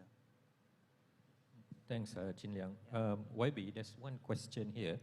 I guess it's in relation to your mention in passing earlier about the new investment incentive frameworks. Yeah, and the question is, in restructuring the incentive framework for Malaysia, is there any plans for economic clustering, i.e. incentive for specific industries, and also in terms of state or corridors, regional development corridors? In general, thank you, Swami. In general, the new incentive framework will give a higher score for factories or services that are set up outside the major region. So that one of the 6 criteria is that if a company is set up in the least developed or less developed regions, they get a certain higher score on one out of 6 on the scorecard. But the other part of the question is, do we select sectors? Broadly, the new incentive framework is part of the work that has been going on since 2022 with Bank Negara, MITI, and the Finance Ministry, which included new Industrial Master Plan 2030, as well as NETR and the Malaysia Plan, the 13th Malaysia Plan. So overall, we are part of the continuation of what we have been developing over the last 3 or 4 years, particularly under this government. And the sectors that we want to develop are quite clear, in the, which has been articulated in the 13th Malaysia Plan as well as NIMP and NETR. Thank you. Thank you, YB. Maybe this next question from the participant, probably YB and Chin Liang can answer. How can we realize Malaysia's 2025 ASEAN chairmanship goal of creating an integrated ASEAN-wide semiconductor supply chain, among other things via this Made by Malaysia chips, given similarity in exports to the rest of the world and also the conflicting national policies, local content requirements, RE export restrictions? Chin Liang, want to try that first? I would say that we need to, in order to actually Malaysia have, in IC design industry, we have the advantage. But we should not lose our advantage across in Asian country, I mean as ASEAN country, right? Because long history of all these MNC in Malaysia, we have built, but we need to make sure that we build the full ecosystem so that, IC design is just part of it, but the whole product, in order to get to the real product, you need to build the whole ecosystem. All this takes time and also resources, right? So other than building this one, you need to have a build board, the PCB board, building the software, make sure that it is all integrated well to customers, so eventually the product. So I would say that having advantage of building this ecosystem is very, very important for the country. Yeah, by way of also concluding my remarks. One, I think to answer your questions, whether there will be a semiconductor ecosystem within ASEAN and whether this will emerge as an ASEAN-wide ecosystem rather than just national ecosystem, I think Malaysia can play a very important role. If we are very clear that our position, clear about our positioning, if we know that we're actually not competing with Vietnam, we are complementing Vietnam, and we are moving to a more comprehensive supply chain and more comprehensive ecosystem. If we are very clear that we are not competing with Vietnam, we are at a higher level, then all this will happen. Because fundamentally, many people within our ecosystem, within the government, very often you'll be told, oh, we're competing with Vietnam. Once we are clear that we're not competing with Vietnam, there will be an ASEAN ecosystem. Second point, just by way of concluding, I think I started off saying that it is important to talk about Made by Malaysia, and we now have a consensus within the government and within the wider society that we must take this opportunity of global shift to build a Made by Malaysia ecosystem. It is important for us also to remember that we have to make for a new global landscape. A new global landscape is such that before 1975, the world had only 1 billion people who are seen or categorized as middle class. Today, we're moving to potentially 5 billion people identifying themselves as middle class and very likely on a PPP basis live as a middle class.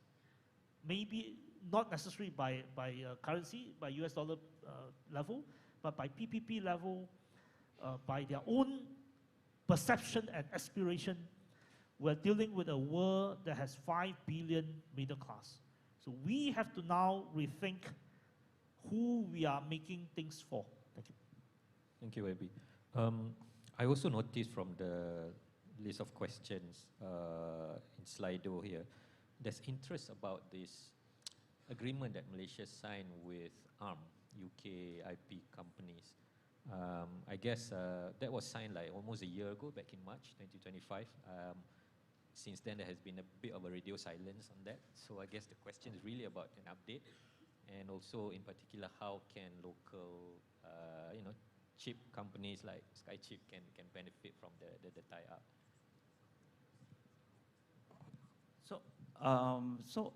We are just awarded with the first this ARM CSS licensings.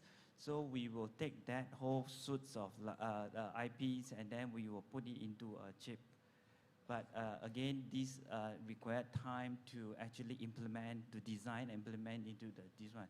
So I think from a government perspective, it is a good initiative that they actually signed these licensing deals with ARM. And so it helps to promote, because this licensing deal is very expensive, right? It helps the private sector of the companies like Skychip to loosen up at least the cost of having this big licensing and then implement it into the chip. So I would say that I think recently they just award the second one, I guess. I'm not too sure who are they, but we are the one that actually is being awarded for this licensing deal. So we will take for the next 2 years to actually make this chip and then able to sell it to our customers. Very briefly, 2 companies were awarded, and that was actually publicly publicized in late November last year by the then Meeting Minister Tunku Zafrul and the then acting Minister of Economy, Amir Hamzah, who is also MK2, Second Finance Minister. And I'm sure that I've read Minister Akmal's long interview with The Age, and he has also a clear report. I mean, he has clearly stated the outcome and also a progress report in the Age report. So read The Age. Thank you. Thank you, Webby. So I think the message here is very clear. Things are moving. It's being implemented, executed. Maybe the communication need to be improved a bit to let people know what's going on the ground. Maybe I'll try to get sort of final remark from all the panelists with regards to this topic. Maybe start with Chin Liang, and then we go to Bill, and obviously we end with YB, because I guess the key message from FAM 2026 is about policy credibility, execution, and institutional coordination, as mentioned by Akmal earlier. So basically, my main concern again is talent. So we maybe government need to think of initiative to how to accelerate building these global IC design capabilities, right? Other than build it all by Malaysia, but how do we attract those Malaysians that work outside of in the overseas? There are many of these IC design good resources. Sometimes they are not willing to back Malaysia because maybe we don't have they think that we don't have a technology, advanced technology that they can work on.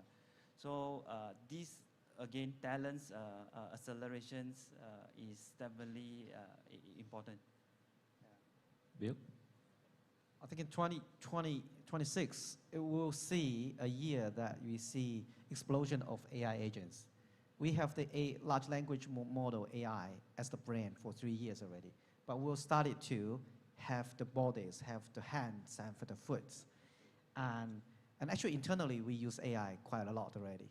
So, and we believe this is an opportunity for developing countries to leapfrog, because previously only developed countries could afford, developers to build websites. But you know what, for websites right now, you can build it with one person just a half an hour, almost for free, right? And what we see, like in Africa, people never use PC, but they always they use use phones, use smartphones from day zero, right? But right now, actually, we are in the same level in terms of opportunity, we could use AI to leapfrog, actually, in terms of digitalization, in terms of making the whole supply chain smart. Yeah.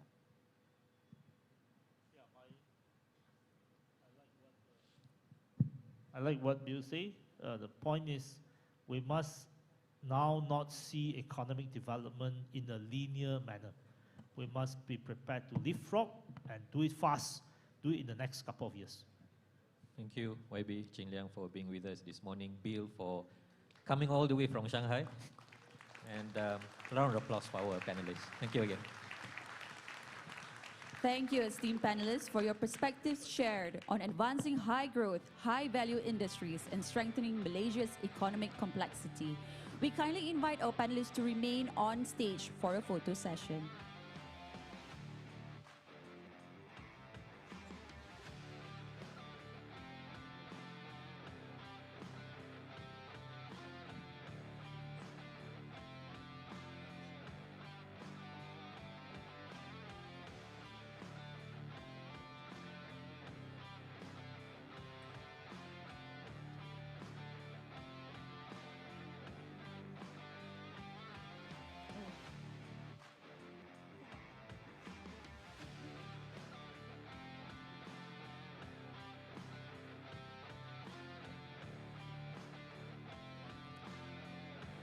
Yang Berhormat, please accept a token of appreciation presented by the Ministry of Economy.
Ladies and gentlemen, building on Session 2's Made by Malaysia, discussion, we now turn to the external engine that will determine how far and how fast Malaysia can scale global trade and market access.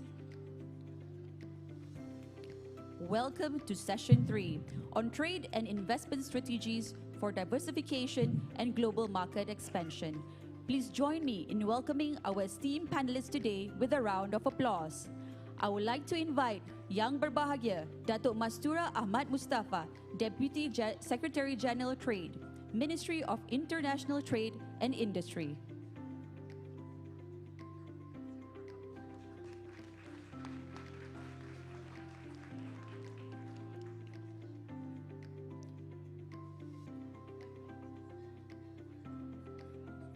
I would like to invite Mr. Julian Neo, Managing Director of DHL Express Malaysia and Brunei Darussalam.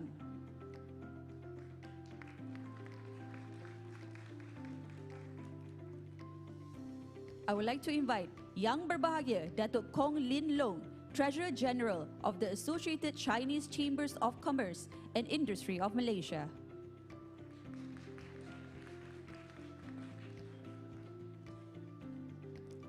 Next, I would like to invite Mr. Luis Di Mello, Director of the Country Studies Branch, Economics Department, Organization for Economic Cooperation and Development. To moderate this session, please join me in welcoming Dr. Frederick Newman, Chief Asia Economist and Co-Head of Global Investment Research, Asia of HSBC. Dr. Frederick, the stage is yours. Good morning, honored guests, ladies and gentlemen. It's wonderful to be here with you this morning. I think we just had a wonderful discussion about technology, the opportunities that are opening up to Malaysia, very much an economy is at the forefront of some of the high-tech developments that we're seeing across the world. With this very distinguished panel here, and I think it's really a treat to be on stage with such a distinguished number of panelists. We wanted to widen the discussion a little bit and look also at some of the global trade developments, globalization, how that impacts Malaysia, and look a little bit at the external connectivity and bring that then back home to us here in Malaysia. So plenty to discuss. Please also don't forget we have Q&A at the end of the session. Please scan the code, ask questions. We'll try to get to as many as we can over the course of the discussion.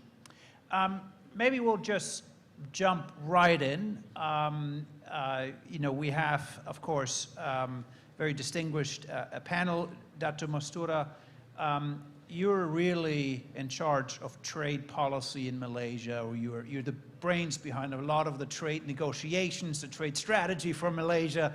And I have to tell you, I feel a little bit sorry for you because you must have had a very tough year with what went on. We had Mr. Trump in the White House. We have, of course, ASEAN chairmanship.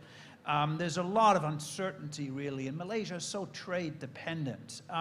Can you shed a bit of light on us what the Malaysian government's strategy was of the past year, navigating these challenges, the uncertainties emanating from the US, and yet opportunities elsewhere? How did you and your team navigate all these challenges over the past year?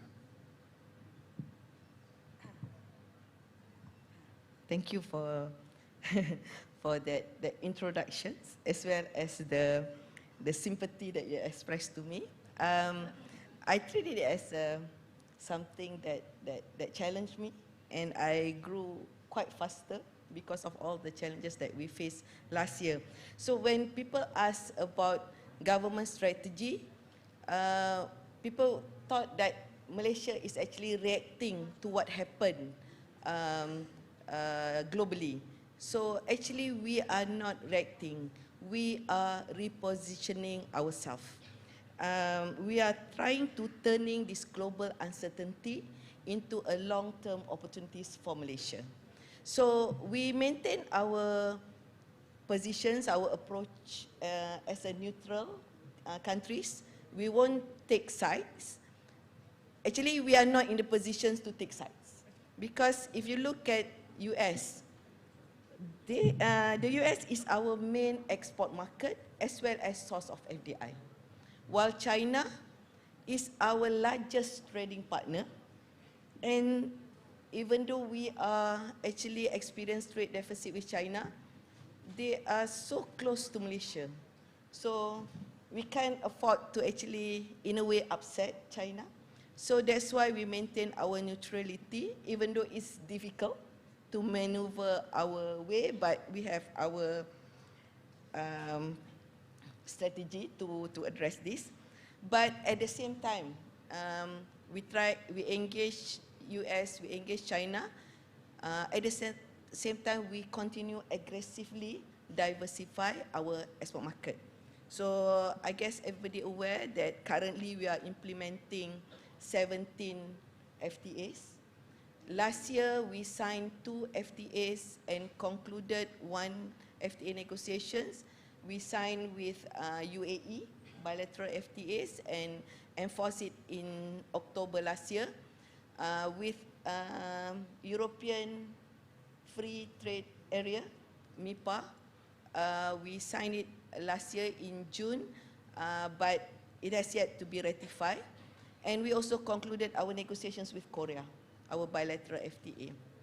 So currently we are negotiating with the EU, with GCC, as well as together with ASEAN, with Canada. So we are trying our best to expand, to create more market for our exporters and businesses. And lastly, we also be more bold in showing our interest in BRICS. Hopefully, we are currently partner countries to BRICS, and we are looking at the new and emerging economies in Africa and Latin America. That's fascinating. First of all, you know, obviously it required deft handling last year, some of the challenges, but I think it's interesting that you mentioned that we're currently negotiating 17 free trade agreements at various stages of implementation, and it means 17 implemented, sorry. We have 17 implemented and many more under negotiation. And I think that speaks to the fact that globalization isn't necessarily retreating. We're just opening up new areas, new trade partners. European Union might be one of those, of course, a very big market, hopefully at some point in the future. Mr. Julian Neo, let me bring you in here. You run DHL, of course, and a company that is very much has an interest in globalization and trade, and your company publishes a connectedness index.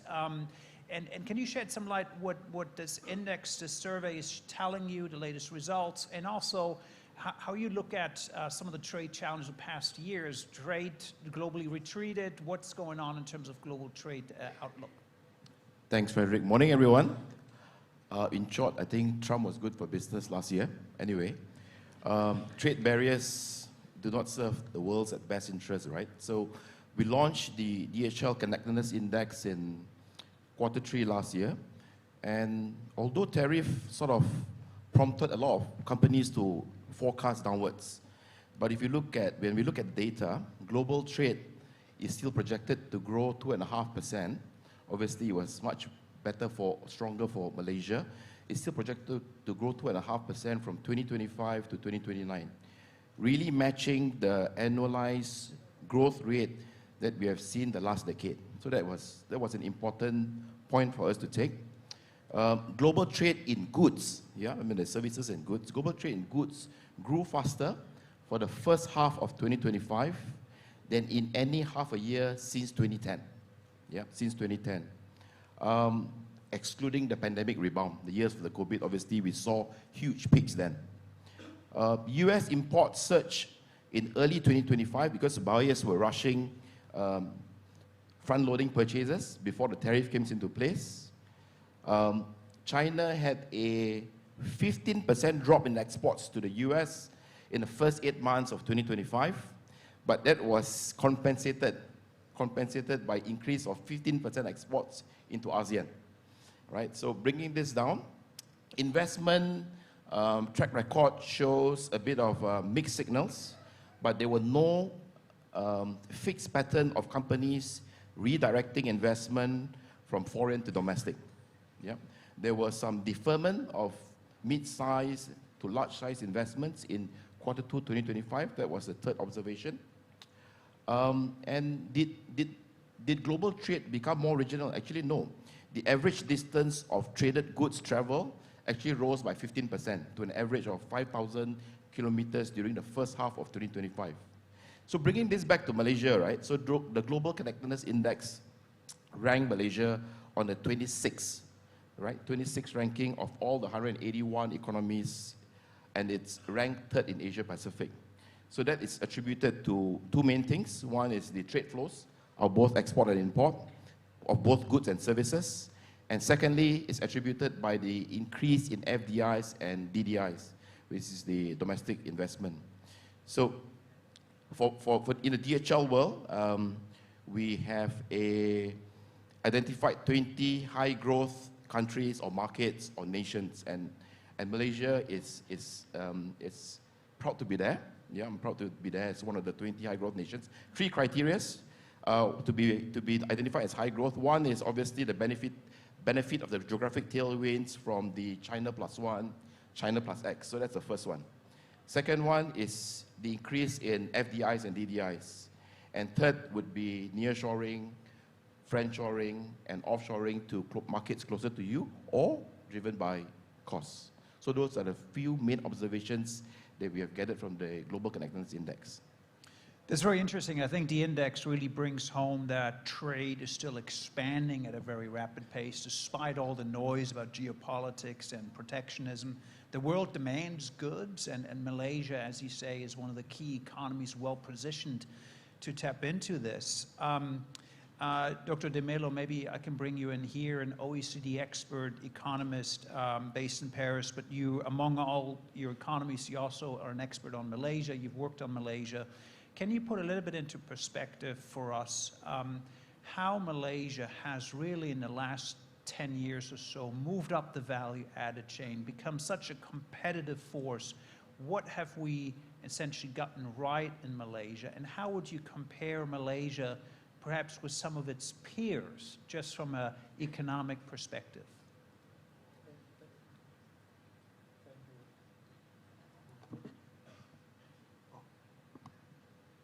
Thank you, Fred, and thanks to the organizers for the invitation.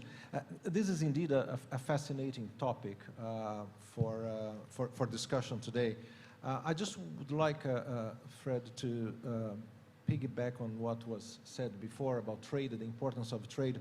If you look at the global level, and Malaysia has benefited tremendously from it. Now, over the last few decades, if you measure globalization or integration in global value chains as shares of trade in GDP, it has grown tremendously.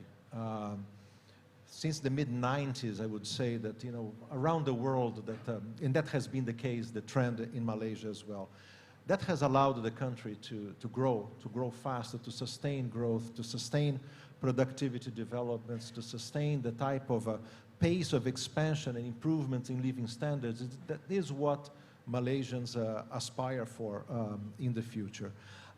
So I would say, Fred, that one of the key elements of this growth story of Malaysia has been, you know, the benefit the country has made out of this global trend in globalization. We see trade numbers showing a lot of resilience. I mean, we've been through a shock in terms of increase in tariffs, increase in restrictions. If you measure, for example, beyond the tariffs, we talk a lot about tariffs. Tariffs have increased on average in the world. And just to give you a number, US tariffs, I mean, nowadays we calculate the average tariff of the US to be around 14%. Well, in 2024, it was about 2.5%.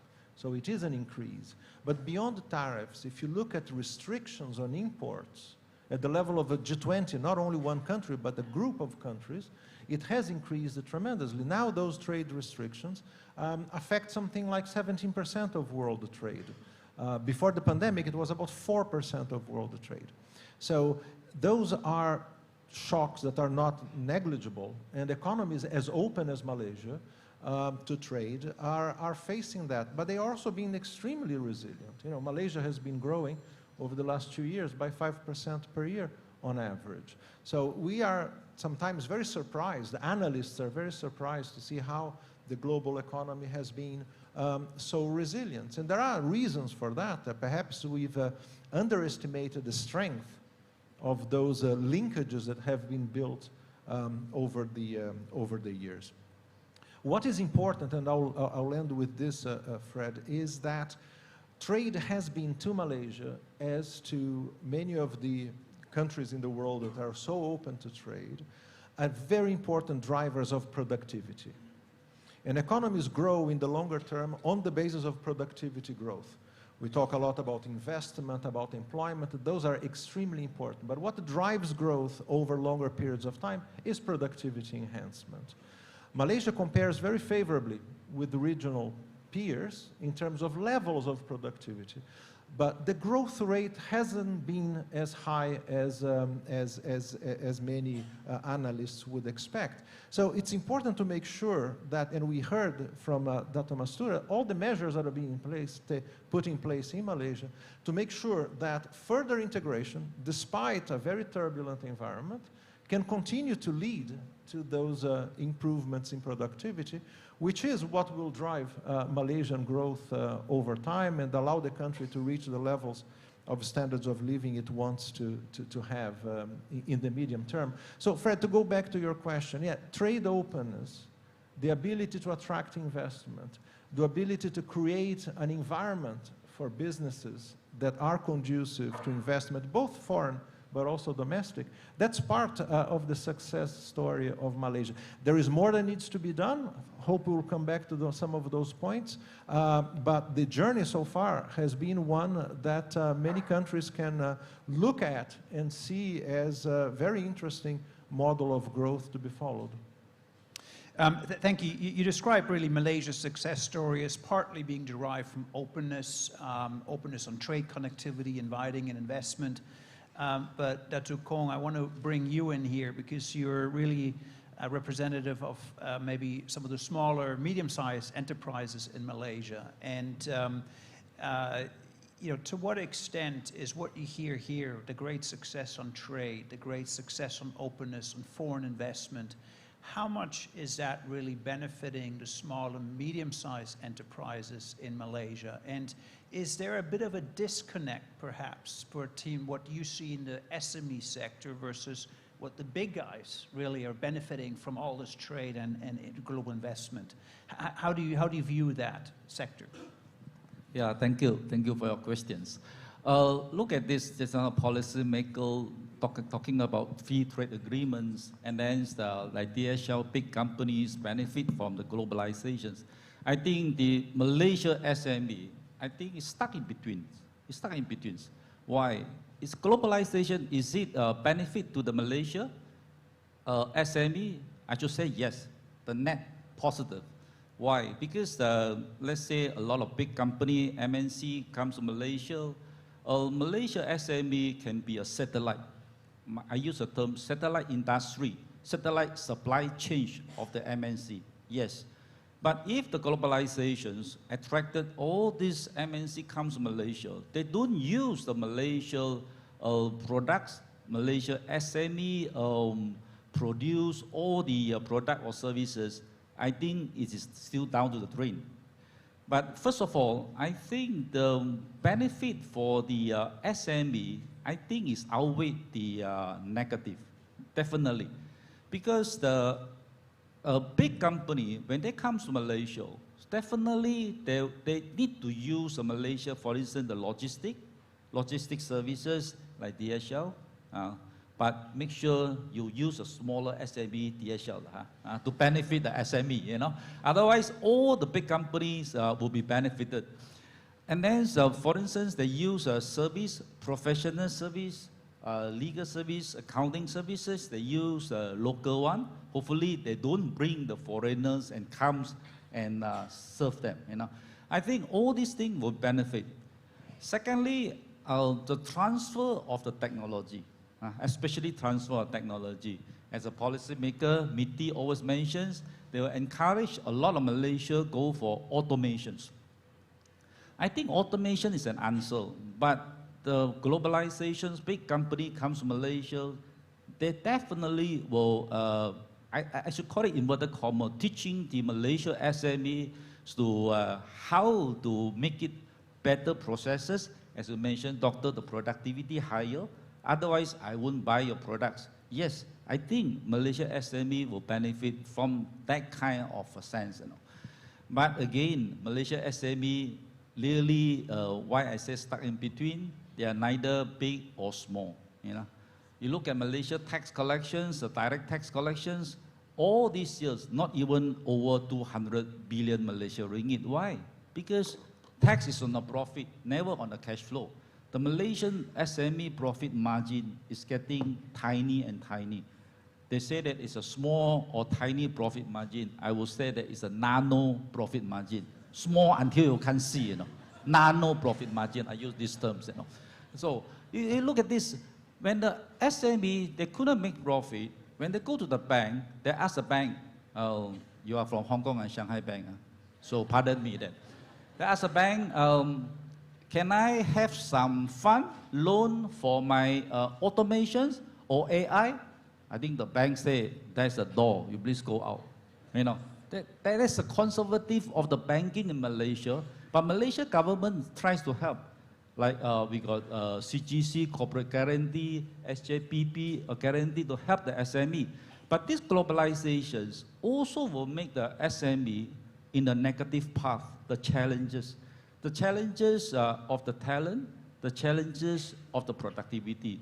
But vis-a-vis, I think this one will compensate if the SME will go towards globalizations to tap into the bigger market.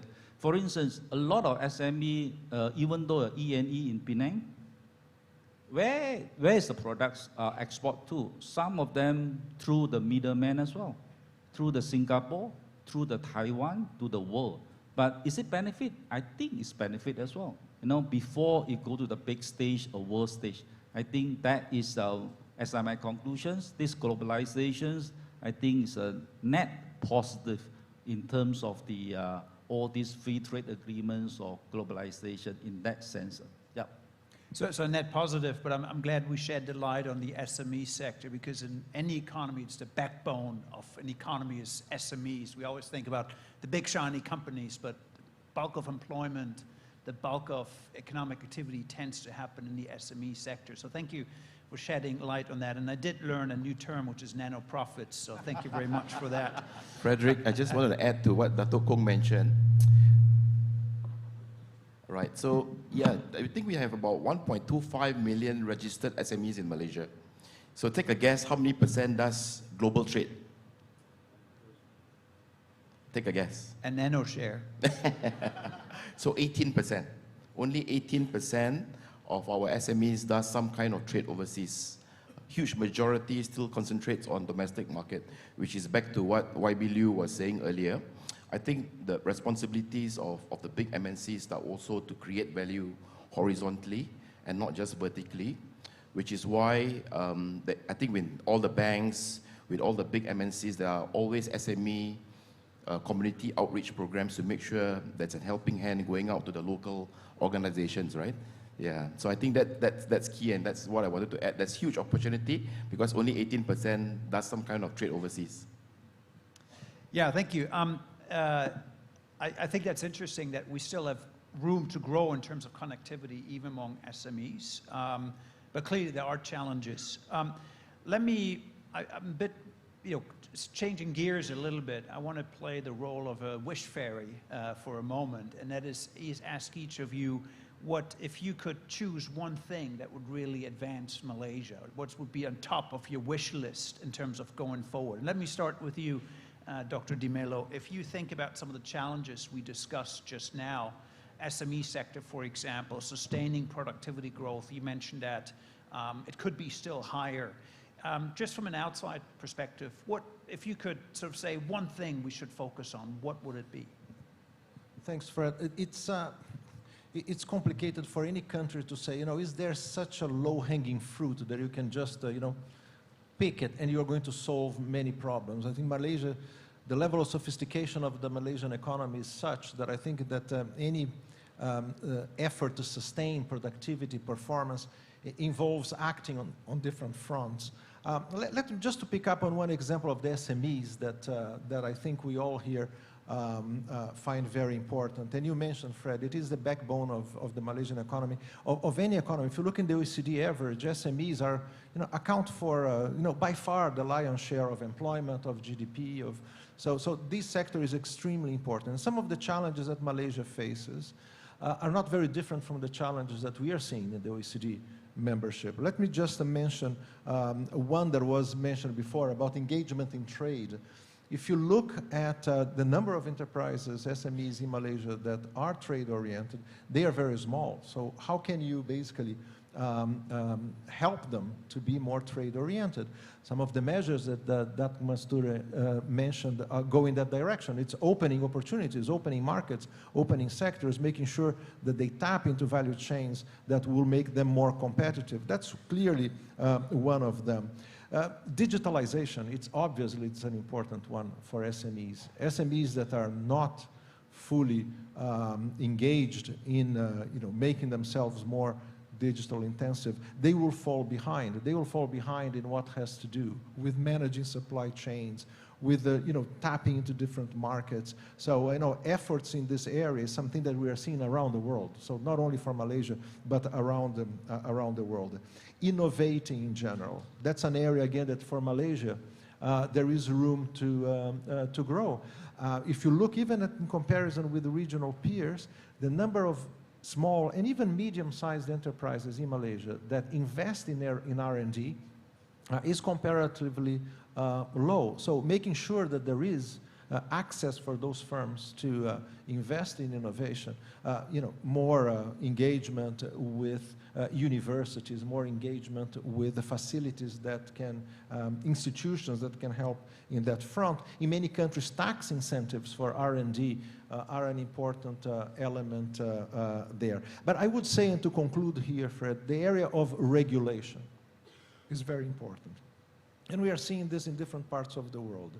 When you have an overly restrictive set of regulations for product markets, for services, you see that small and medium-sized enterprises are the ones who have the hardest time to basically deal with those regulations. Compliance costs, if you think of compliance costs as being high for larger firms, imagine for smaller firms that don't have really the means to do that. So anything that has to do with facilitating licensing requirements, facilitating compliance in general, would benefit SMEs the most. Anything that has to do with opening markets, making sure that you have a regulatory framework that is open to or that is friendly to entry of firms in a market, entry and exit, because there has to be some churning in your business sector as well. That's healthy for productivity. That's part of the story.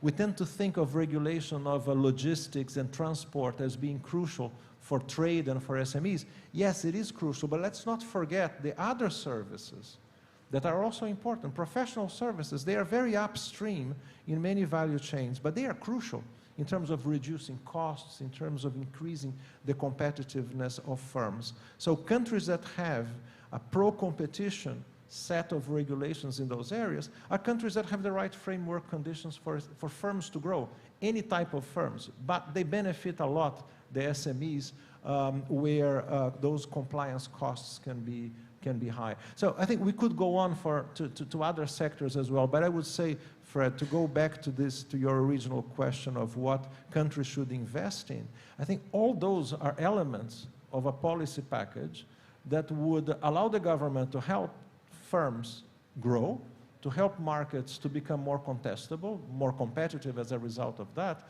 and ultimately that's what drives growth and productivity. So on that one wish list, you have had quite a few wish lists down there, but Dr. Kong, let me ask you, what would be one thing on your top of your wish list if you were to say this would help SMEs? One wish list. Yes. One wish list, I think the SME need the government, policymaker, to make it much more environmental friendly, for business friendly. Especially just now you mentioned about the licenses, the regulations. I think very high compliance costs. Because the SME, they have small fund, capital, but they comply exactly like the big company, you know. And then another one, 1.5, not one wish. Another point that I think government always mentions that must have one-stop agency. I think it's good. One-stop agencies to help the application or licenses or whatsoever for one-stop. But most likely SME will find that when they go to one-stop agency, they will stop there, never go, you know. So I think this is the wish of the Malaysia SME. Yeah. That's one wish. Very quickly, Mr. Neo, what's on top of your wish list? I think the culture, for us, would be probably the culture of continuous improvement. So Kaizen, I think the example to quote is Malaysia Airport. We work very closely with Malaysia Airport to see how we could streamline the process for both export and import to further facilitate trade. Obviously, the benchmark is Singapore. Yeah. So national single window of clearance. Those are a couple of things that we're looking at. Yeah. Dr. Mastura, I asked the gentleman to answer that question first because there's always demands on the government, do this, do that. Here's your chance. What would you like to see from the private sector that they should do to improve things? It's a two-way street, isn't it? Yeah. Yes. Okay, it's okay to be underdog, but you must do it with confidence and with and dare to take risks. For example, when we are doing negotiations, FTA negotiations, most of our FTA partners are more developed than us, and we always feel that we are the underdog. We are at their mercy. But when you enter into a negotiation, when anybody enter into negotiations, means that they actually want something from you. So you have something that is useful, your strength, that they want from you. So use it properly, strategically. The same goes to SMEs. Currently, you are supplying to big MNCs. Why don't, if those MNCs can accept your products, why don't you take the risk and go out there? Export your product. Definitely your product is ready for the world. So dare to take the risk. Government has provided the support, the avenue for you. We open up the markets for you. Grab the opportunity. The new or the latest FTA will have a dedicated chapter on MSMEs, meaning we really want the SMEs to fully utilize and get maximum benefits out of all the trade agreements that we enter into. Dr. Mastura, take a chance. That's, I think, your message to the private sector. And I think it chimes very well with what we just heard, that only 18% of SMEs are actually engaged overseas. So certainly there are opportunities. I want to turn to questions, and thank you already for sending in a lot of questions. I'll try to pose as many as I can. And one common theme here is diversification. What are some of the diversification opportunities? And I suppose we can speak in terms of sectors, but also in terms of geographies we would trade with. I guess in terms of sectors, we're highly, highly competitive in E&E as an economy. Dr. Di Melo, is there another sector, if you look at the Malaysian economy objectively, you're saying this is a diversification opportunity for the Malaysian economy? Thanks, Fred. Diversification means different things, right? And to different people, I think one should not lose sight of one important thing, which is countries have their comparative advantages. We know the comparative advantages of Malaysia. We know how well the country is doing in some of these areas. What is important is to make sure that you build on those comparative advantages, to make sure that you go up the value ladder by investing in what we've all been talking about here. Nowadays, in economies that are more and more dependent on services, that you integrate services and manufacturing so that they build on each other to become more competitive, that you compete more in the knowledge-intensive sectors in our economies, because those are the ones that will grow over time, and that you make sure that you have, to go back to what Dr. Mastura mentioned, a very agile means of communication and exchange between government and the private sector, so that there is a strategic thinking about where the country is going in terms of policy, where the private sector sees comparative advantages emerging in an increasingly competitive world, and then that by doing this, you remove all the obstacles that may remain. Sometimes those obstacles are subtle.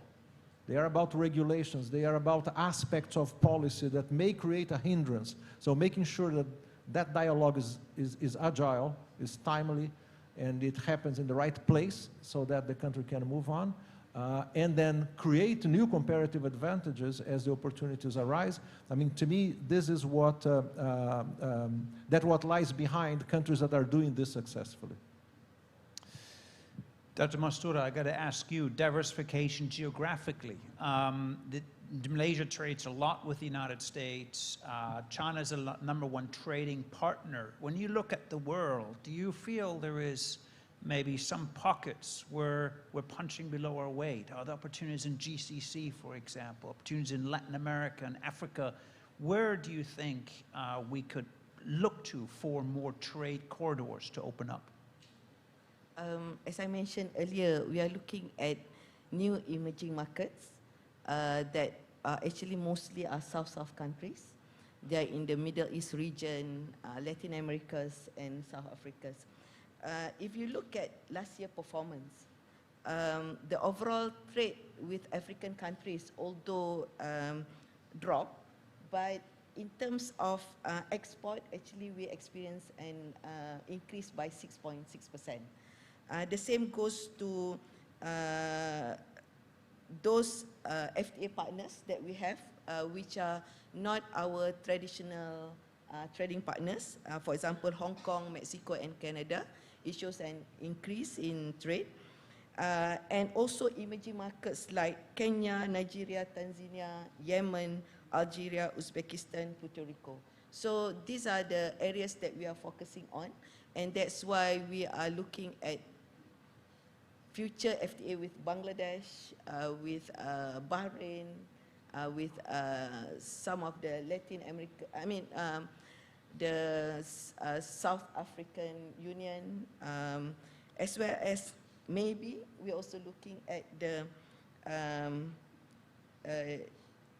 Eurasian countries like Uzbekistan, Kazakhstan, and so on. So you're casting your net really wide with that, yes. And I think that's a broad trend that we observed, is that global trade corridors are expanding with economies that previously had very little relations, and that's now opening up as we kind of decenter away from the United States.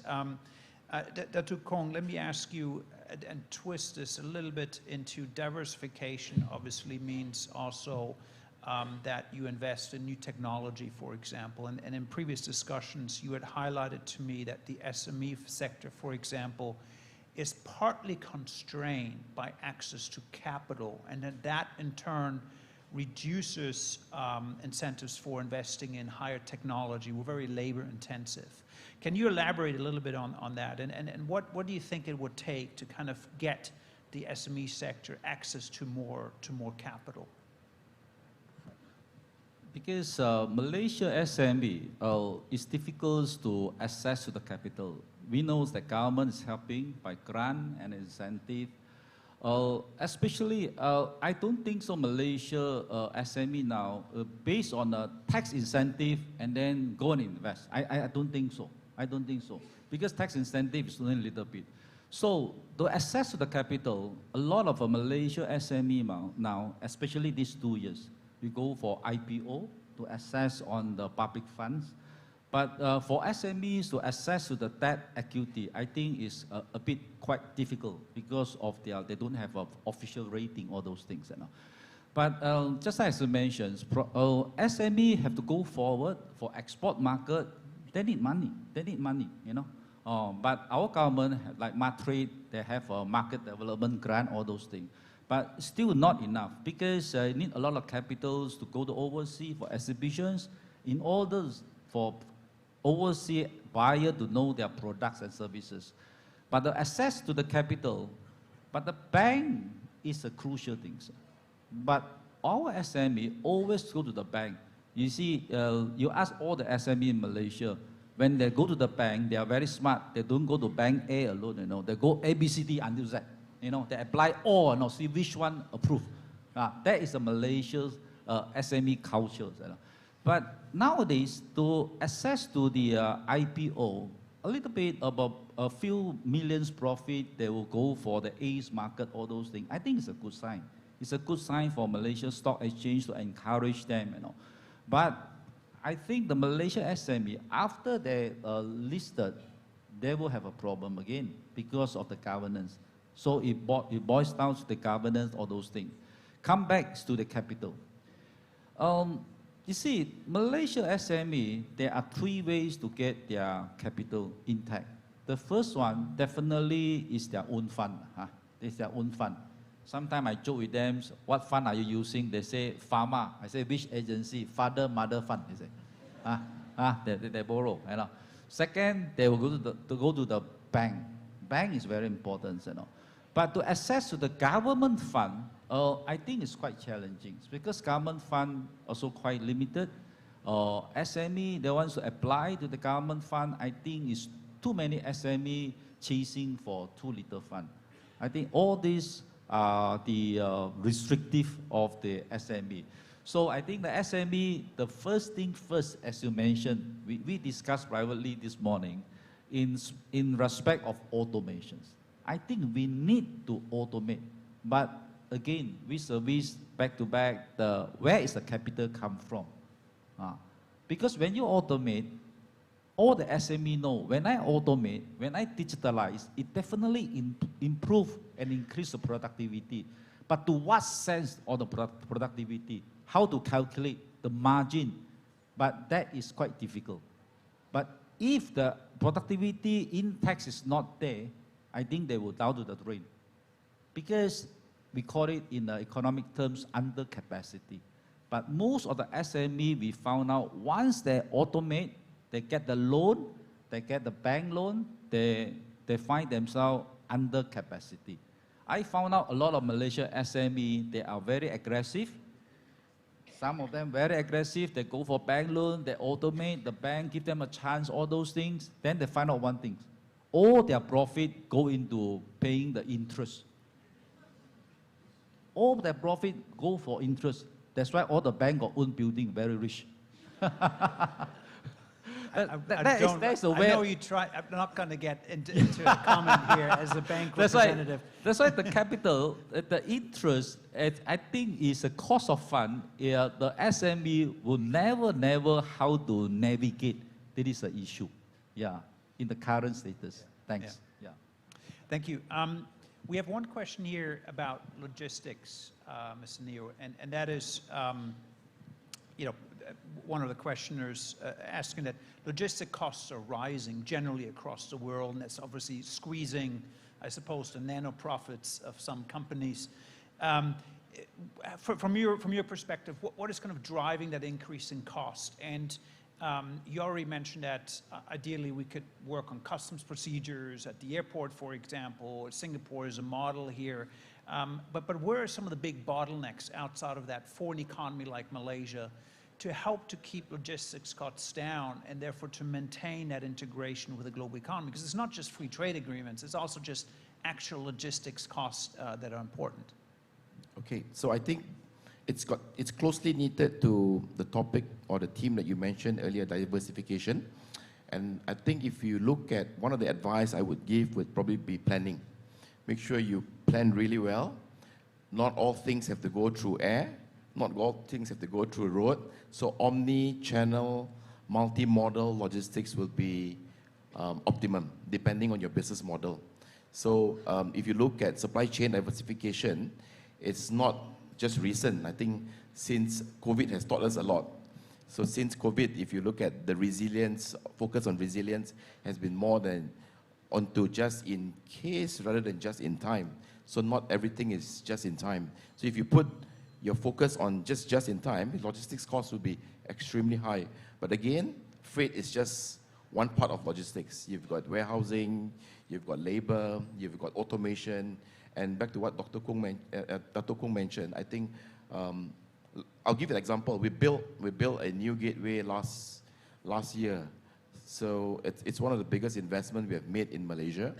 To get the BCA approved by the board, we need to make a commitment that the headcount will not increase for the next 10 years because of the investment you put into automation.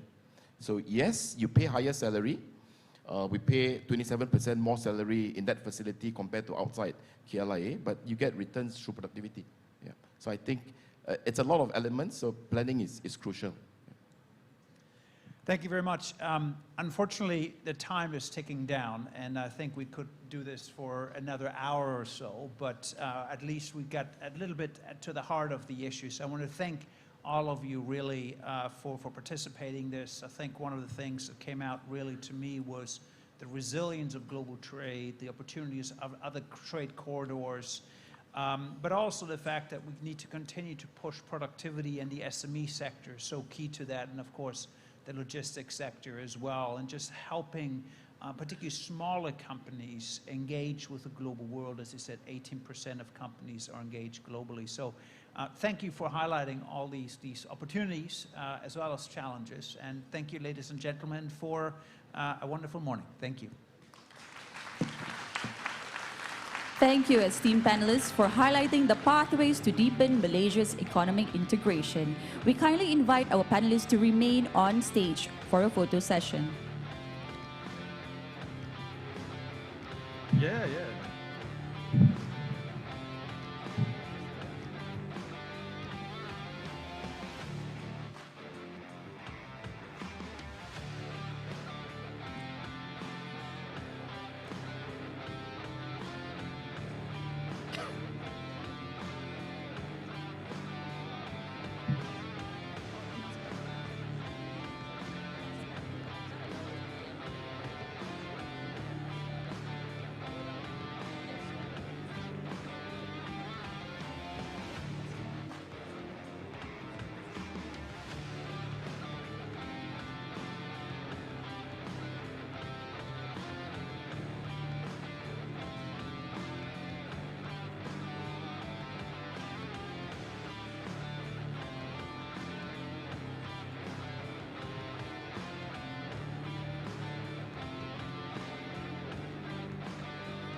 Ladies and gentlemen, we invite you to take your seats as we would begin our next session shortly.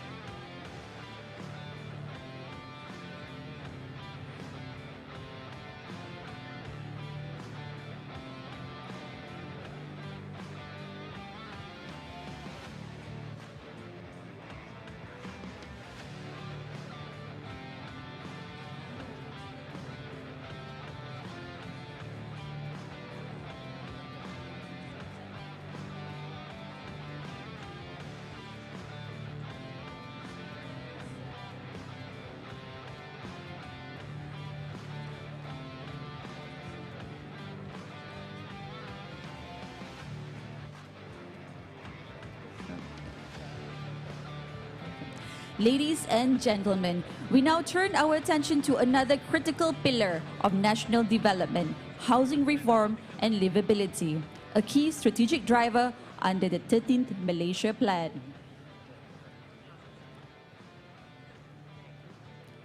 For our next discussion, our panelists will discuss on the key initiatives and structural reforms needed on housing reform, increasing quality living, ownership, and regulatory efficiency.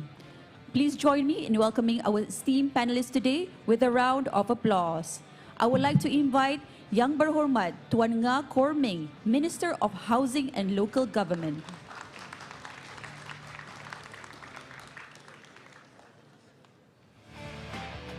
Next, I would like to invite Senior Dr. Suraya Ismail, Director of Khazanah Research Institute.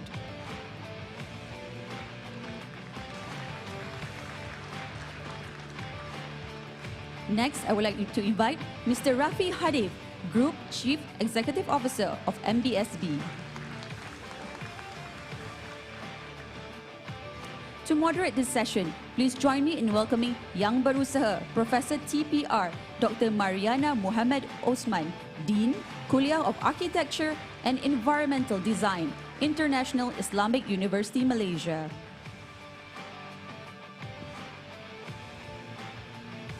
Professor Dr. Mariana, the stage is yours. Thank you very much. Bismillahirrahmanirrahim. Assalamualaikum warahmatullahi ta'ala wabarakatuh and a very good afternoon. Today we're going to have a forum on housing reform, talking about what it is very important question with regard to Malaysia, 13th Malaysian Plan. On the element of housing, basically, Malaysia housing landscape continue to face challenges, with housing prices rising faster than household income, and the price-to-income ratio consistently above the 3.0 affordability benchmark. Persistent gap in planning and coordination have also created mismatch between housing demand and also supply, while financing constraints continue to limit access for first-time house buyer. Recognizing the urgency, the 13th Malaysian Plan identifies housing reform as a key imperative to uplift rakyat well-being. The agenda is guided by three core strategies. The first one is increasing the provision of quality, livable, and also inclusive housing. Second, increasing housing ownership. And the third one is improving housing regulatory and also management efficiency.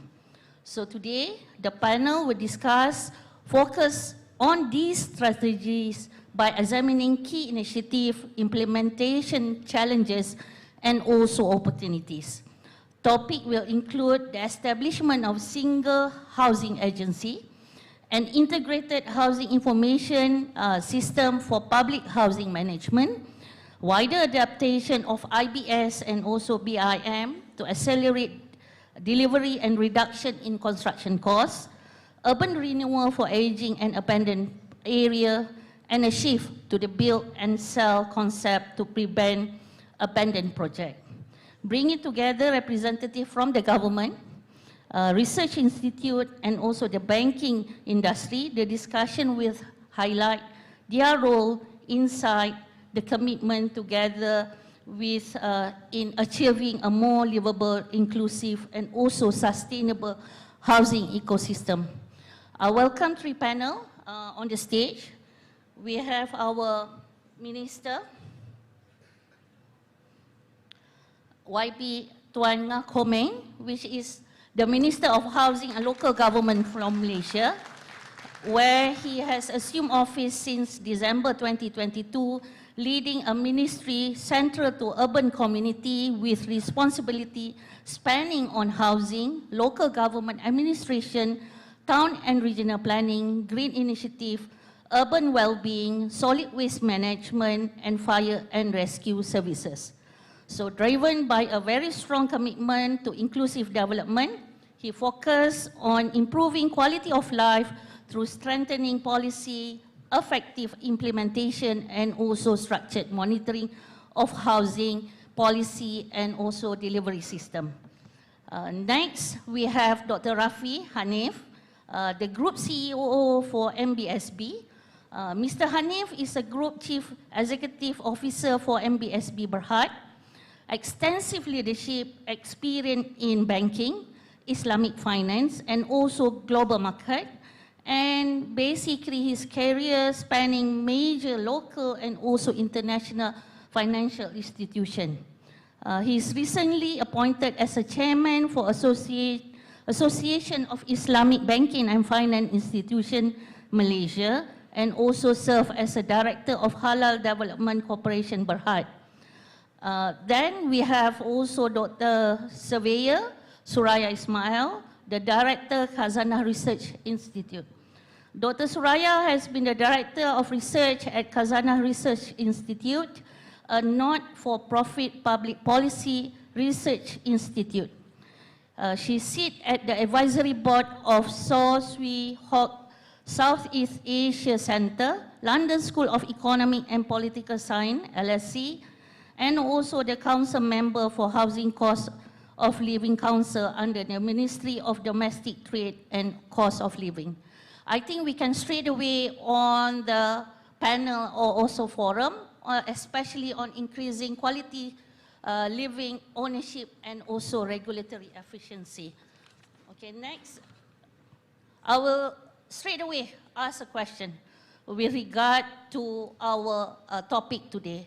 YB, the 13 Malaysia Plan Housing Forum agenda focus on three strategies, which is increasing the provision of quality, livable, and inclusive housing, increasing house ownership, and also improvement on housing regulatory and management efficiency. How can the government, industry, and also banks better collaborate to ensure that these are not just policy goals, but will bring tangible outcome for the rakyat? Salam Jatro. Good morning, Prof.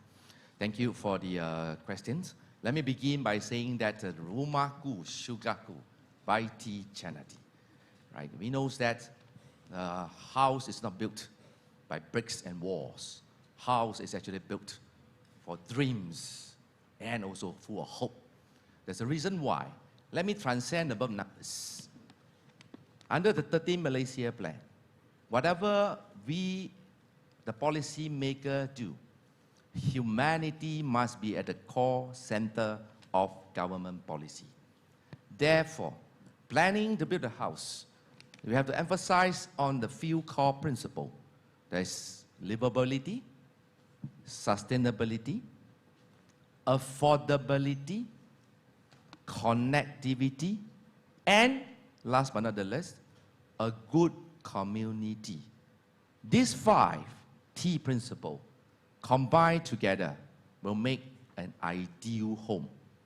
Therefore, under the 13 Malaysia Plan, whatever policy we make is surrounding within this ambit of the core principle. When we talk about livability, KPKT has made sure that now all the housing built must comply with Malaysia Housing Standard, which we already have the guidelines since 2019. With regards to affordability, of course, it is always a two sides of the coin. What is affordable?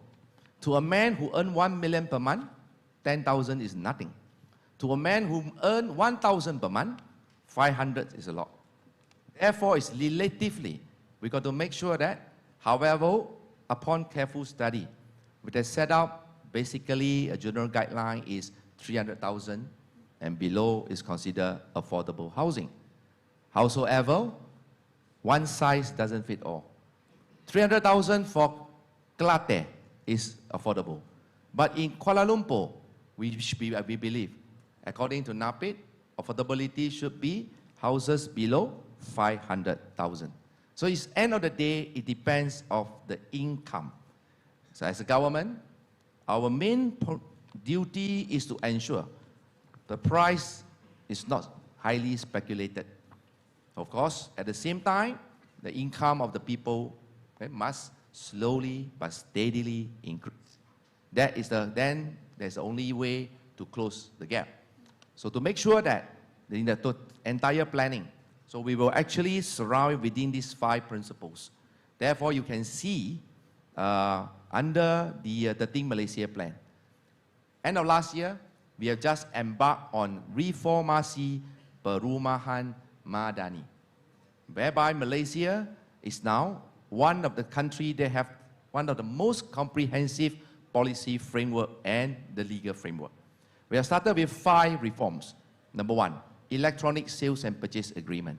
You can now buy a house in Kuala Lumpur by signing in Shanghai, whereby electronic SPA is fully transparent. While we are market-driven, at the same time, we are here also to protect the consumer, the home buyer. So as a ministry, our approach is we take a fair and balanced view. Not only that we listen to home buyer, we must also listen to the developers. And we take a fair and balanced view. You can't take one side, otherwise the ecosystem will be off balance. Number 2, after this ESPA, in order to make sure all figures are transparent, developers are accountable, we have started Housing Integrated Management System, HIMS, which is a one-stop center. Everything is transparent. You can take out your handphone now and key in kpkt.gov.my and you can see HIMS, the system. From applying developer license, advertising permit, to submission of plan, all are within under one-stop center. Third, we also have Tedo for home buyers who wants to know the progress of the construction of their house. Tedo provide the real-time monitoring system, whereby the house buyers can know the money they pay, the life saving they use to buy home are actually well spent and targeted to that project. So in order to make sure, we already set out a very ambitious plan to have 0 abandoned and sick housing project by 2030. I have to share with you a very painful stories. When I first took office, we can see that the list is going endless. Abandoned and sick housing project is a nightmare to everyone. For instance, residency hectare in the Gombak, 2,400 units. There are thousands of projects like that. I'm delighted to share with you, after 3 years of relentless effort and consistent, persistent, with perseverance, we have activated and saved 1,333 sick and abandoned projects, involving 160,000 homes. Total GDP, 126 billion. We are not happy by saving sick and abandoned project because we are also sick of it. That's the reason why, since last year, they embarked on a new journey to have the audited HDA account. In the past, because there's a lacuna in the law and also inconsistency in terms of data, some unscrupulous players can use the money in project A and pay for project B, then utilize for project C. So end of the day, project A, lingkup, orang Melayu cakap, all right? Then it caused all the problem. Since last year, no more. all their HDA account, money paid to this account for this project can only be utilized for that project, and it's all monitored by the government. Any developers try to be unscrupulous, we will not hesitate to exercise the power under 118 Act and blacklist them. Once they are blacklisted, basically they are out of the business. They can't do new project anymore. So we have electronic SPA, which is very fair to all and transparent. We have HIM system. We have TEDO system. We have also have this audited HDA account. And all this is already in place. Therefore, we are confident by 2030. Boleh saya cakap insya-Allah? Saya kena minta izin dulu. Tak ada lagi projek sakit and terbengkalai in Malaysia. 2030. So this is the vision. We have the mission. However, I humbly appeal to ladies and gentlemen, all our distinguished guests, it takes a whole nation approach. We have to work together as a team to ensure we achieve this noble cause. So itulah jawapan ringkas saya sebagai mukadimah. Sekian, terima kasih. Thank you so much, YB. Okay, just to recap, talking about the government, we are having electronic SPA, housing integrated management system, hopefully TEDO with the zero abandoned project by 2030, and also audited housing HDA account, which I think, inshallah, will assist to overcome issue of Project Sakit and also Project Terbengkalai. Okay, I think I'll straight away to Dr. Suraya on her first question.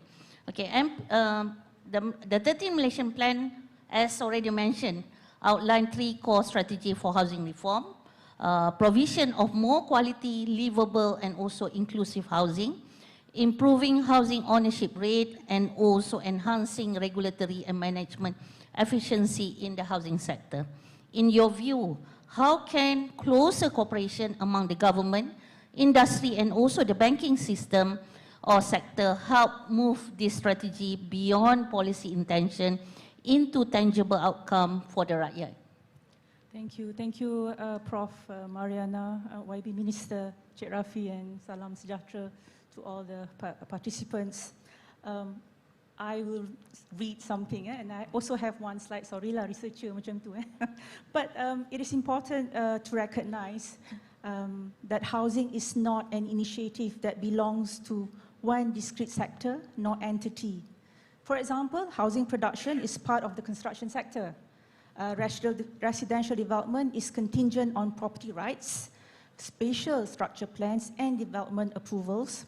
Housing investment is a part of the overall capital formation. Residential property is part of the real estate sector. Income, household income is dependent on labor structure and the cost of living. And housing subsidies are part of social welfare expenditures or social protection. And housing finance is part of the financial sector. And this list is not exhaustive. For even the interplay of housing and transportation, for the effective allocation of units to residents of a market is also integral to the larger policy environment of housing. So each item falls within the remit of different agencies, different government entities, and its own web of policies. So negotiating an autonomous housing policy from such a spread, from such a heterogeneous range of other policy concerns is complex. So I don't envy your position, YB. I really don't. So one method I think suggested would be to form a performance objective for the country and include the other policies within the housing policy environment, where a set of policies or government intervention that have a critical and measurable impact on the performance of the housing sector. Now, these policies motivate, enable, and constrain housing initiatives and action, And it can be part of different government agencies, Ministry of Transport, construction is under Ministry of Works. So all this must be part of a bigger, larger objective of guiding the housing agenda. So a comprehensive housing agenda, as YB Minister mentioned just now, takes on all of nation. It takes a lot of agencies and government ministries.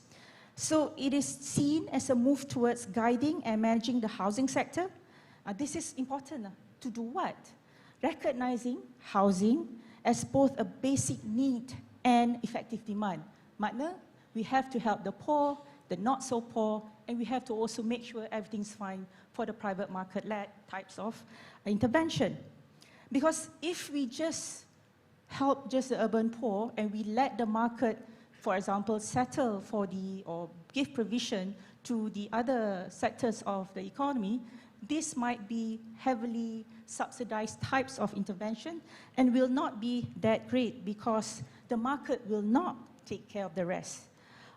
Because this was actually done in certain other sectors in other countries, and those who actually, or government, who just concentrate on PPR policies, social welfare policies, will have problems, what we call as universal housing queues, frequently make it difficult for the poor to have decent housing while the not so poor remain ill-housed. So we can't just have a focus on welfare, we must also make housing as a thriving industry.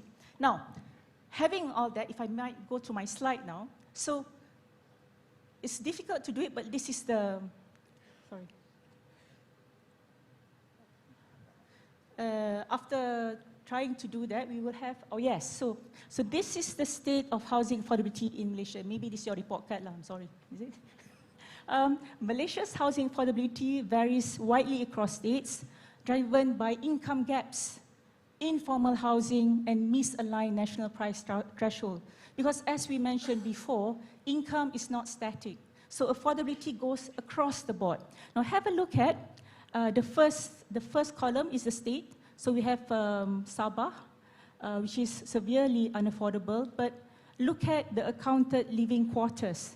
It's only 29%, but the home ownership is 75%, meaning it is supported by the informal sector. So every little bit helps. Once we go to more what we call urbanized state or less rural, we can see that the accounted living quarters is more. So for example, you go to Kuala Lumpur, it's 78%.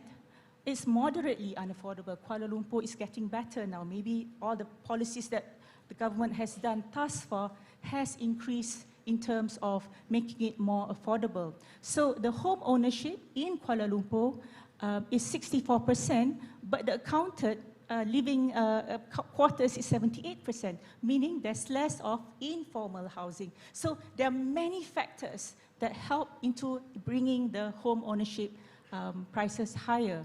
But also to look into another trend, which is renting. Renting is coming in, especially for urbanized states. So how do we then look at this outcome and then see how do we manage to come up with these types of outcomes? So go to the next slide. So look at this. Household share, the top one, the blue, the dark blue, and the light blue. So household share from 0 to 100.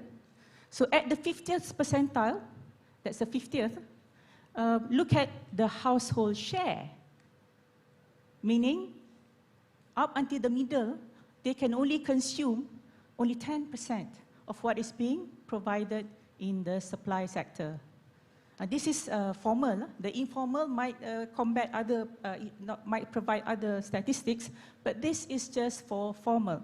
So in order for us to make sure that supply meets demand after all that we've discussed just now, is to have an indicator. How best does the formal sector make sure that at the 50th percentile, we are not just limited by 10% of supply. That's what the affordability means. It's not affordable is a label for just one group, but making housing generally affordable to all. A good graph in future, 2030 and YB, would be at 20 of household share, the dark blue, then down there, the dark blue is similar. So we have very good types of supply that meets effective demand. I'll stop there. Thank you. Thank you, Dr. Suraya. I think what Dr. Suraya mentioned is correct, where we can see housing sector is multi-dimensional sector, and is actually the responsible of many agency and also ministry. And we look at affordability. Talking about affordability is talking about income to price ratio, where it is very important. And talking about Malaysia affordability or ownership, more than 70%, I think, house ownership in terms of percentage, but it is contributed by informal and also formal housing. So that is very important. Okay, next, I'll continue to Mr. Rafi, question with regard to banking system. Okay, being a senior banker, what do you think as the key reason contributing toward the rising housing prices to the point that they are significantly affect affordability? Thank you. Bismillah ar-Rahman ar-Rahim. The housing affordability crisis is not unique to Malaysia. It's a global phenomenon. We are seeing it in advanced economies like the US, UK, and elsewhere. And to really understand what is actually triggering this affordability crisis, you have to go back to the 1990s, where certain deliberate policies were made as part of the economic growth model. So if you look at the advanced economies, they decided on this economic growth model, which is often termed as privatized Keynesianism, which is Keynes advocated this economic growth through public spending, but today it's called house price Keynesianism, meaning it is being driven by house price increases and increase in mortgages. So this was a deliberate policy choice made 30 years ago to spur the economic growth through private consumption. If you look at Malaysia today and our GDP composition, 60% of GDP is private consumption. 15 to 18% is public spending, and the balance is private investment. So if that is a deliberate policy choice of many economies, including Malaysia, obviously it's going to lead to increase in mortgages and house prices. So today, 35 years later, we realize that the increase in house prices, while lead to higher economic growth, has led to this affordability crisis. So there's a correlation between the policy choices we made, not only us, many other advanced economies, and to the result that we are seeing today. So we've got to reverse the economic model that we have adopted. Second, when we look at what are the drivers in terms of the increase in house prices, there are essentially 4 inputs into house construction. You have machineries, materials, labor, and land. And Khazanah has done a lot of research in this area, and the latest report in 2024 shows that machineries, material, and labor have gone up. But over the last 10 years, it's gone up by 5%, 20%, and 25% in terms of machineries, materials, and labor. But land prices, basically land costs and compliance costs, has gone up more than 100%. So the significant driver for house price increase is not the first 3 inputs, but the land price. And then we look at the last point. What is driving the land price? Of course, it will be supply and demand. If you are in a strategic location like Klang Valley, there is more demand for it. Then research has shown, in the latest report by Khazanah in 2024, KRI shown, that a lot of these prices are based on the gross development value that the developer can derive. And how do you compute the GDV is looking at the unit cost. If you have, you're building an apartment block of 100 units, you will price absolutely the plot ratio and what would be the extent of financing available for each unit. So you work backwards. So the land price is not determined by willing buyer, willing seller, but is more on what is the maximum you can get from the GDV. And then you calculate, okay, if you can get by with 35 years financing, what should be your sale price? So that is your increase in land price. So if we had capped, for example, today the central bank has capped personal financing to 10 years now. We used to have personal financing for 25 years, just 5 years ago. So the central bank decided that, look, the household debt is quite high, more than 83% of our GDP. If you look at the household debt, 60% of the household debt is mortgage or home financing, increased from 35% to 60% in less than 10 years. So you're seeing all the signs of stress. And this was driven predominantly by extending the tenor. So we used to have car financing beyond 10 years. Now it's maxed at 9 years. So there is some discussion now to see whether we can create a cap for house financing. If you cap the home financing at, say, 20 years, then when you work backwards, what is the maximum you can get in terms of the sale price based on the number of years the end buyer can get financing? You will see suddenly the affordability goes down even further, but the landowner has to sell his land. Most landowners bought the land to be developed or to sell to a developer, right? When they see the developer cannot sustainably develop it because the unit price has come down because of the cap in number of financing, number of years of financing, then automatically the buyer-willing seller negotiation will start. The buyer will say, look, I can't buy this at 10 million or 100 million because the GDV doesn't match. So he has to bring the price down to link to the affordability. So I think it has to go back to the policy decisions we took. If the economic growth model is based on privatized or private consumption, it's going to lead to this result. So we need to change the economic model and then look at how financialization has caused this pricing affordability as well. So if we can put a cap on car financing and on and personal finance, should we not have a cap for house financing as well? But this policy has to be made carefully, because if you put a cap, existing house prices may go down because you can't find someone to take your house or buy your house at your current market rate because financing has dropped from 30 years to 20 years. So these are the three areas we need to look at in order to curb this. There's no one simple solution. There's no a quick solution or a quick fix to this problem. It has to be at the macro level as well as the micro level solutions. Thank you. May I offer my humble opinion? Yes. We are talking about livability, connectivity, sustainability, whatever, but seems like our learned panels are not interested in all the sustainability. Everyone is interested in affordability because it's all dollar and cents. So in my humble view, you have to make sure that Malaysia's housing is affordable, number one. You got to increase your income bracket. There's a reason why World Bank has predicted Malaysia, the earliest by 2028, will be a high-income nation. The definition of high-income nation means average per capita, every Malaysian earns $14,000 per year. There, Malaysia will be a high-income nation.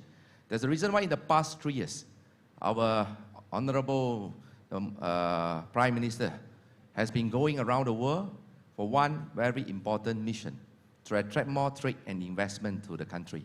Therefore, 2024, we have approved 397 billion FDI.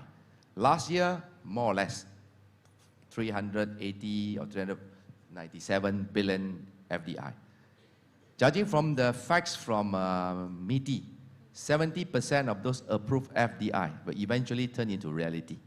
Therefore, when we attract more FDI, we attract more multinational companies. They will offer high-income jobs. So when the income is high, relatively, income to price, housing will be more affordable. That is one very important mindset we got to see. Because it is impossible to keep on controlling the price and make sure that it will not go up. Because we are not a purely communist or socialist economy. You must understand that this is market-driven. But how to make sure that we are here as a regulator? We got to make sure that, like in Malaysia, I am here to send a very strong message to the market. Our Malaysia real property sector doesn't have bubble. That's why I can sleep well every night. We do not have bubble. We have just recovered fully from COVID, and we have steady growth year by year. 2023, our total sales is 180 B. 2024, we have about 232 billion. 2025, our total sales is about 250 billion. Therefore, it is a very healthy and steady growth. I'm the happiest man on earth because I know that under my watch, Malaysia's property market has no bubble. So tomorrow, go to Bursa and buy more property sector. Oh, this is a joke. And I have a disclaimer, okay? This is not an advice. It's only a joke because I clearly said if later the banker send the wrong message. All right. Then the third one, you got to make financing easy. Okay? If MBSB refuse to lend, then we get Maybank. Make financing easy, longer, cheaper. That's the reason why I've just shared with Rafiq when we were in the holding room just now. This year, Malaysia's Madani government has increased our scheme Jaminan Kredit Perumahan SJKP. We have a total government guaranteed up to 40 billion, a voting 40 billion guaranteed by the government. So far, what happened? As at this morning, I have just checked, we have assisted 97,850 home buyers by getting their first home, and the loan lent by MBSB or Maybank or China, India, Melayu, Bengali Bank, CIMB Bank. All right? It's all guaranteed by the government. As at this morning, we still have 18 billion fund size available. Anyone who wants to buy house below 500,000, you can't get loan, go to see our panel.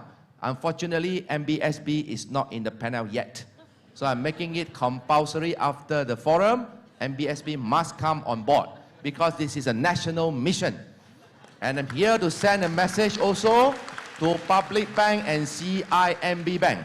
I'm coming to knock your door because Maybank is already in, RHB Bank is already in. I don't know why Public Bank and CIMB Bank is so slow. You should tap on the 18 billion fund guaranteed by the government. MOF has there waiting for you. So what's the problem? We have taken away your risk. Therefore, not only that we give, make it more affordable. In fact, for the first home buyers, government not only guarantee you 100%, I guarantee you 120%. Additional 20% for you to pay stamp duty, for you to do renovation, for you to buy your bed and furniture, your sofa. That one is also included in our guarantee scheme. So 18 billion available. Siapa cepat dia dapat.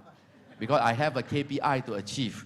By end of this year, I want to help 100,000 home buyers. So far, I already achieved 97.8. So another 3 more % only. So help me do marketing for KPKT. Make sure all buy and then guaranteed by SJKP. One of the very popular product which is there waiting for you to utilize. At the same time, please grab the opportunity because if you buy home now, first home buyers below 500,000 stamp duty free. Another thing is you got interest rebate up to 7,000 until 2027. Therefore, with the government come on board, okay, atas keprihatinan Kerajaan Madani, we believe that housing, we hope to make it more and more affordable. Therefore, but at the same time, let me also make it very clear. Let's strike the balance. Because wherever I answer in Parliament, the opposition always say that rumah harga naik, naik. But you must also think from the buyer's point of view. If the house or the property you bought never go up, instead of appreciation, it depreciates, then I think that you will be in a state of despair. Therefore, we're going to make sure that it is a healthy appreciation of the property. Not skyrocketing, not speculative, but healthy growth. That's why it's important, right location, right product, right price. So let's take it up. Hopefully this year we can achieve 270 billion sales in terms of property. So God bless Malaysia. Okay. Thank you. Thank Thank you. you, YB. Actually, the second question is to YB. Okay. With regard to the establishment, the proposed of the creation of single housing agency, along with an integrated housing information system, which I think you already mentioned, and is HIMS, which is also has been launched. I would want to know how can this measure, along with the long-standing coordinated gaps in public housing delivery, will the data within this system be made accessible to private developer and also researcher?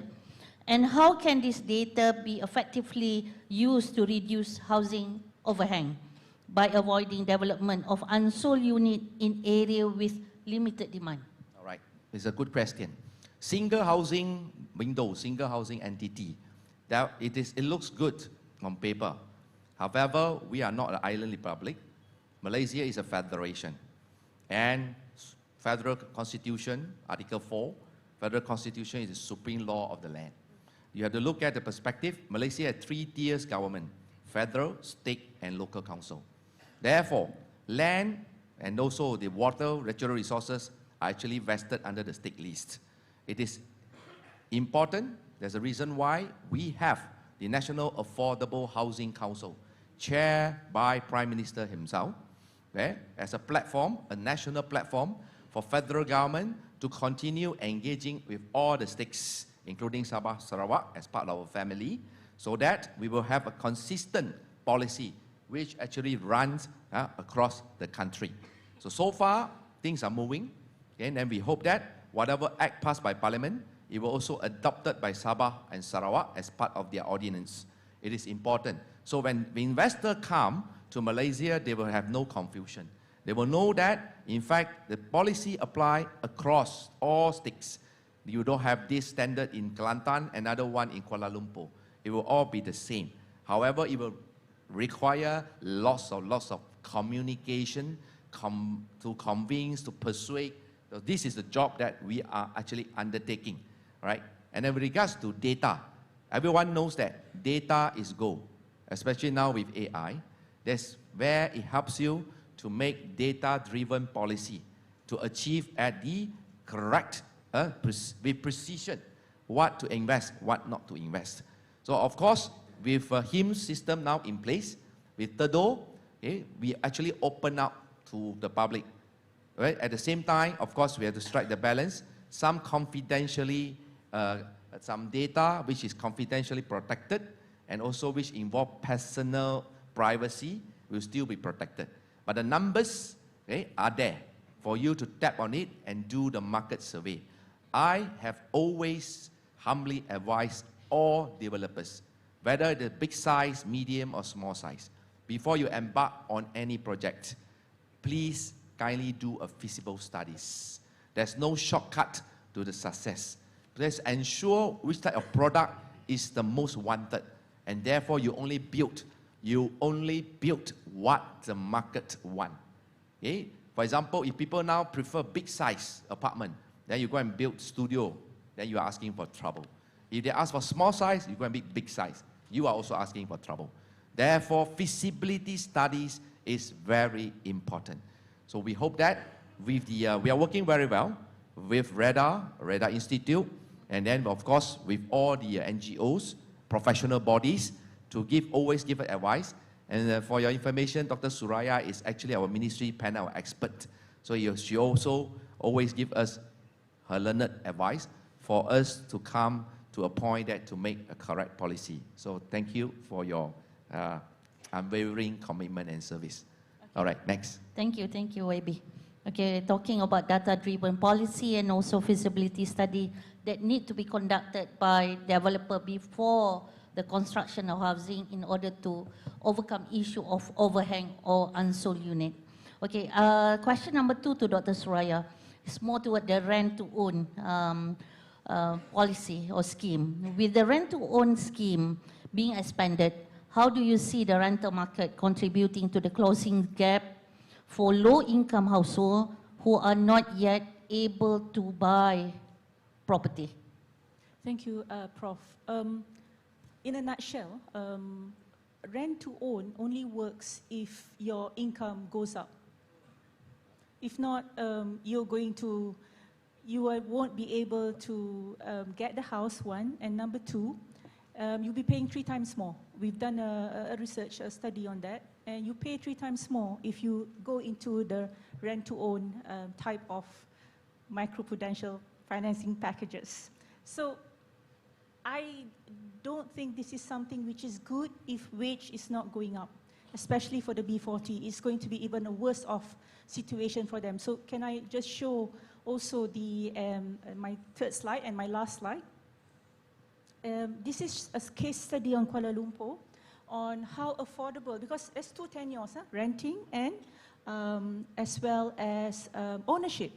And if you look at this, you find that the cheapest rent in KL still exceeds the maximum price cap for someone earning minimum wage, RM17. So we're going for 17 first, with no house with a rent of RM510 and below offered in KL housing market. A person must earn at least RM3,000 to afford the cheapest rent of 900 in KL. And because we don't have our Rental Tenancy Act, YB Minister, inshallah, bagus.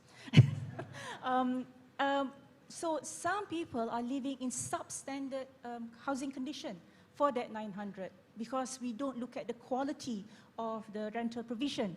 Now, KL, median household income there, 10,234. But mind you, there is no option.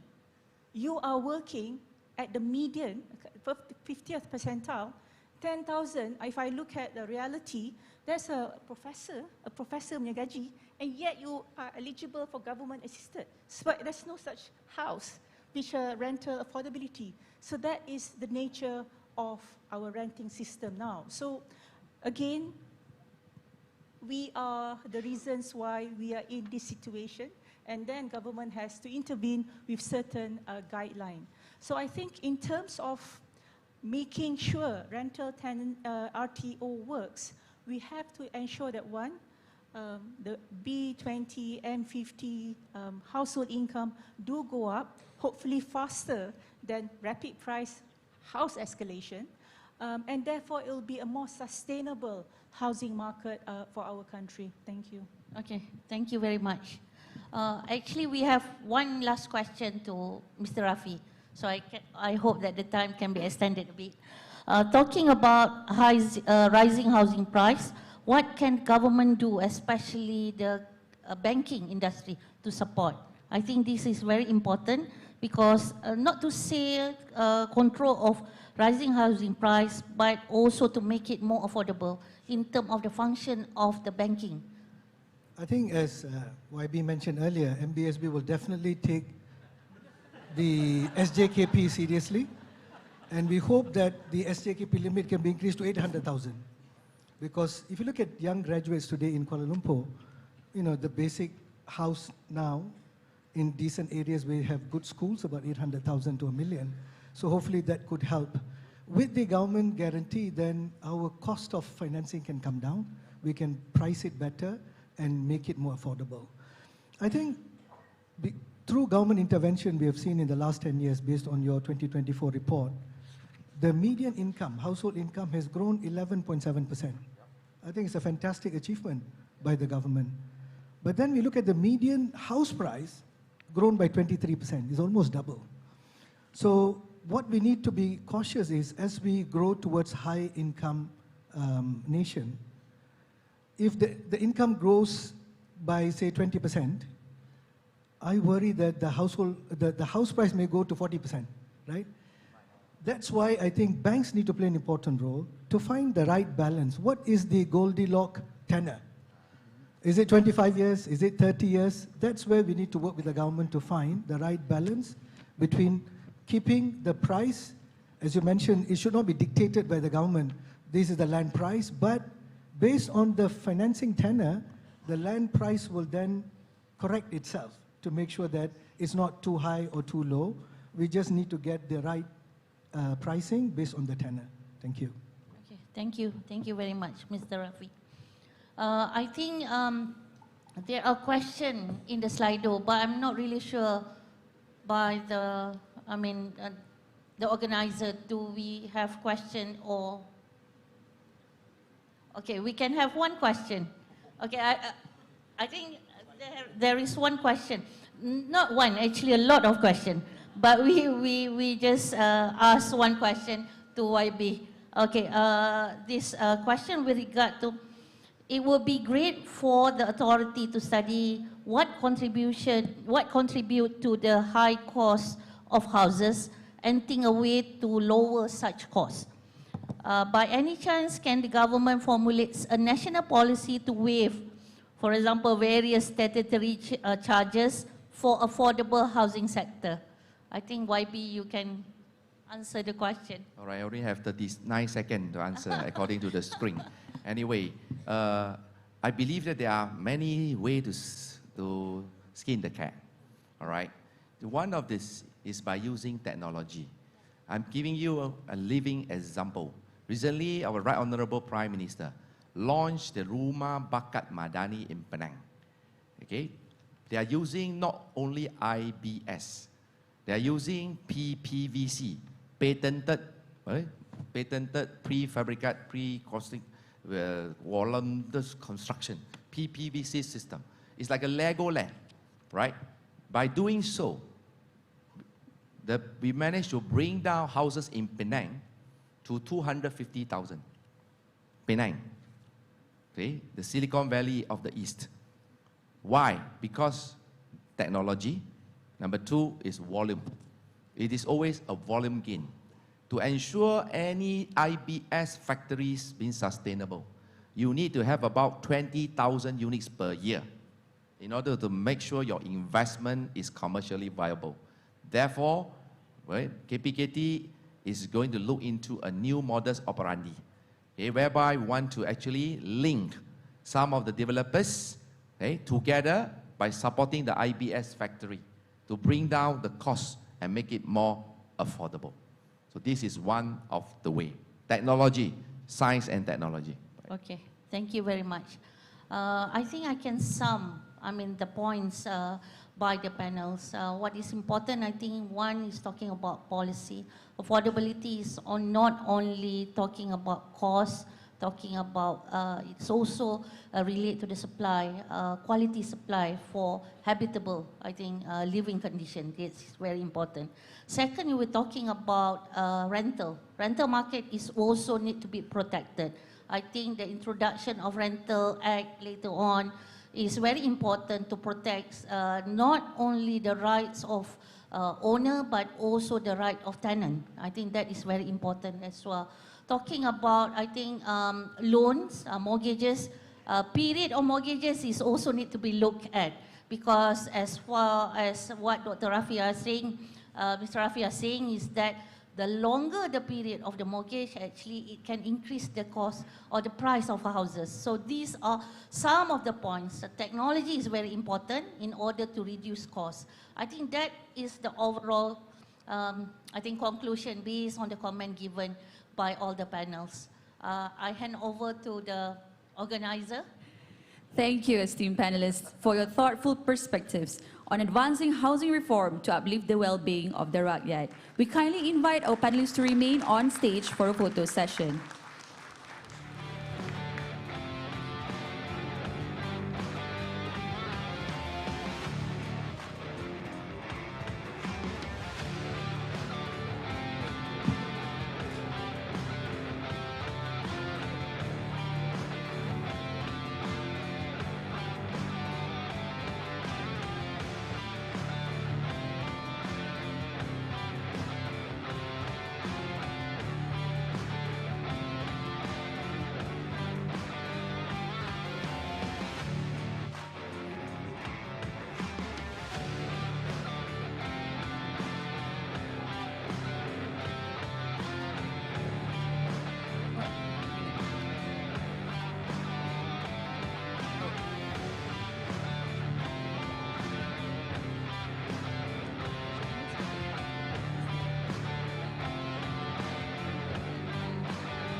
Yang berhormat, please accept a token of appreciation presented by the Ministry of Economy. Ladies and gentlemen, that concludes our final session for the morning panel discussions of Forum Ekonomi Malaysia 2026. Lunch is now served until 1:30 p.m. Please make your way to Hall 4 and 5 located at Level G. Forum Ekonomi Malaysia will resume at 2 p.m. at Hall 1 and 2 located at Level G. Please be informed that the entrance to the hall will be closed by 2:15 p.m. Therefore, we kindly request all attendees to be seated in Hall 1 and 2 by 2 p.m. My name is Wan Nagdia from Maybank, and it was a pleasure being your guide today. Once again, thank you. We wish everyone a pleasant afternoon.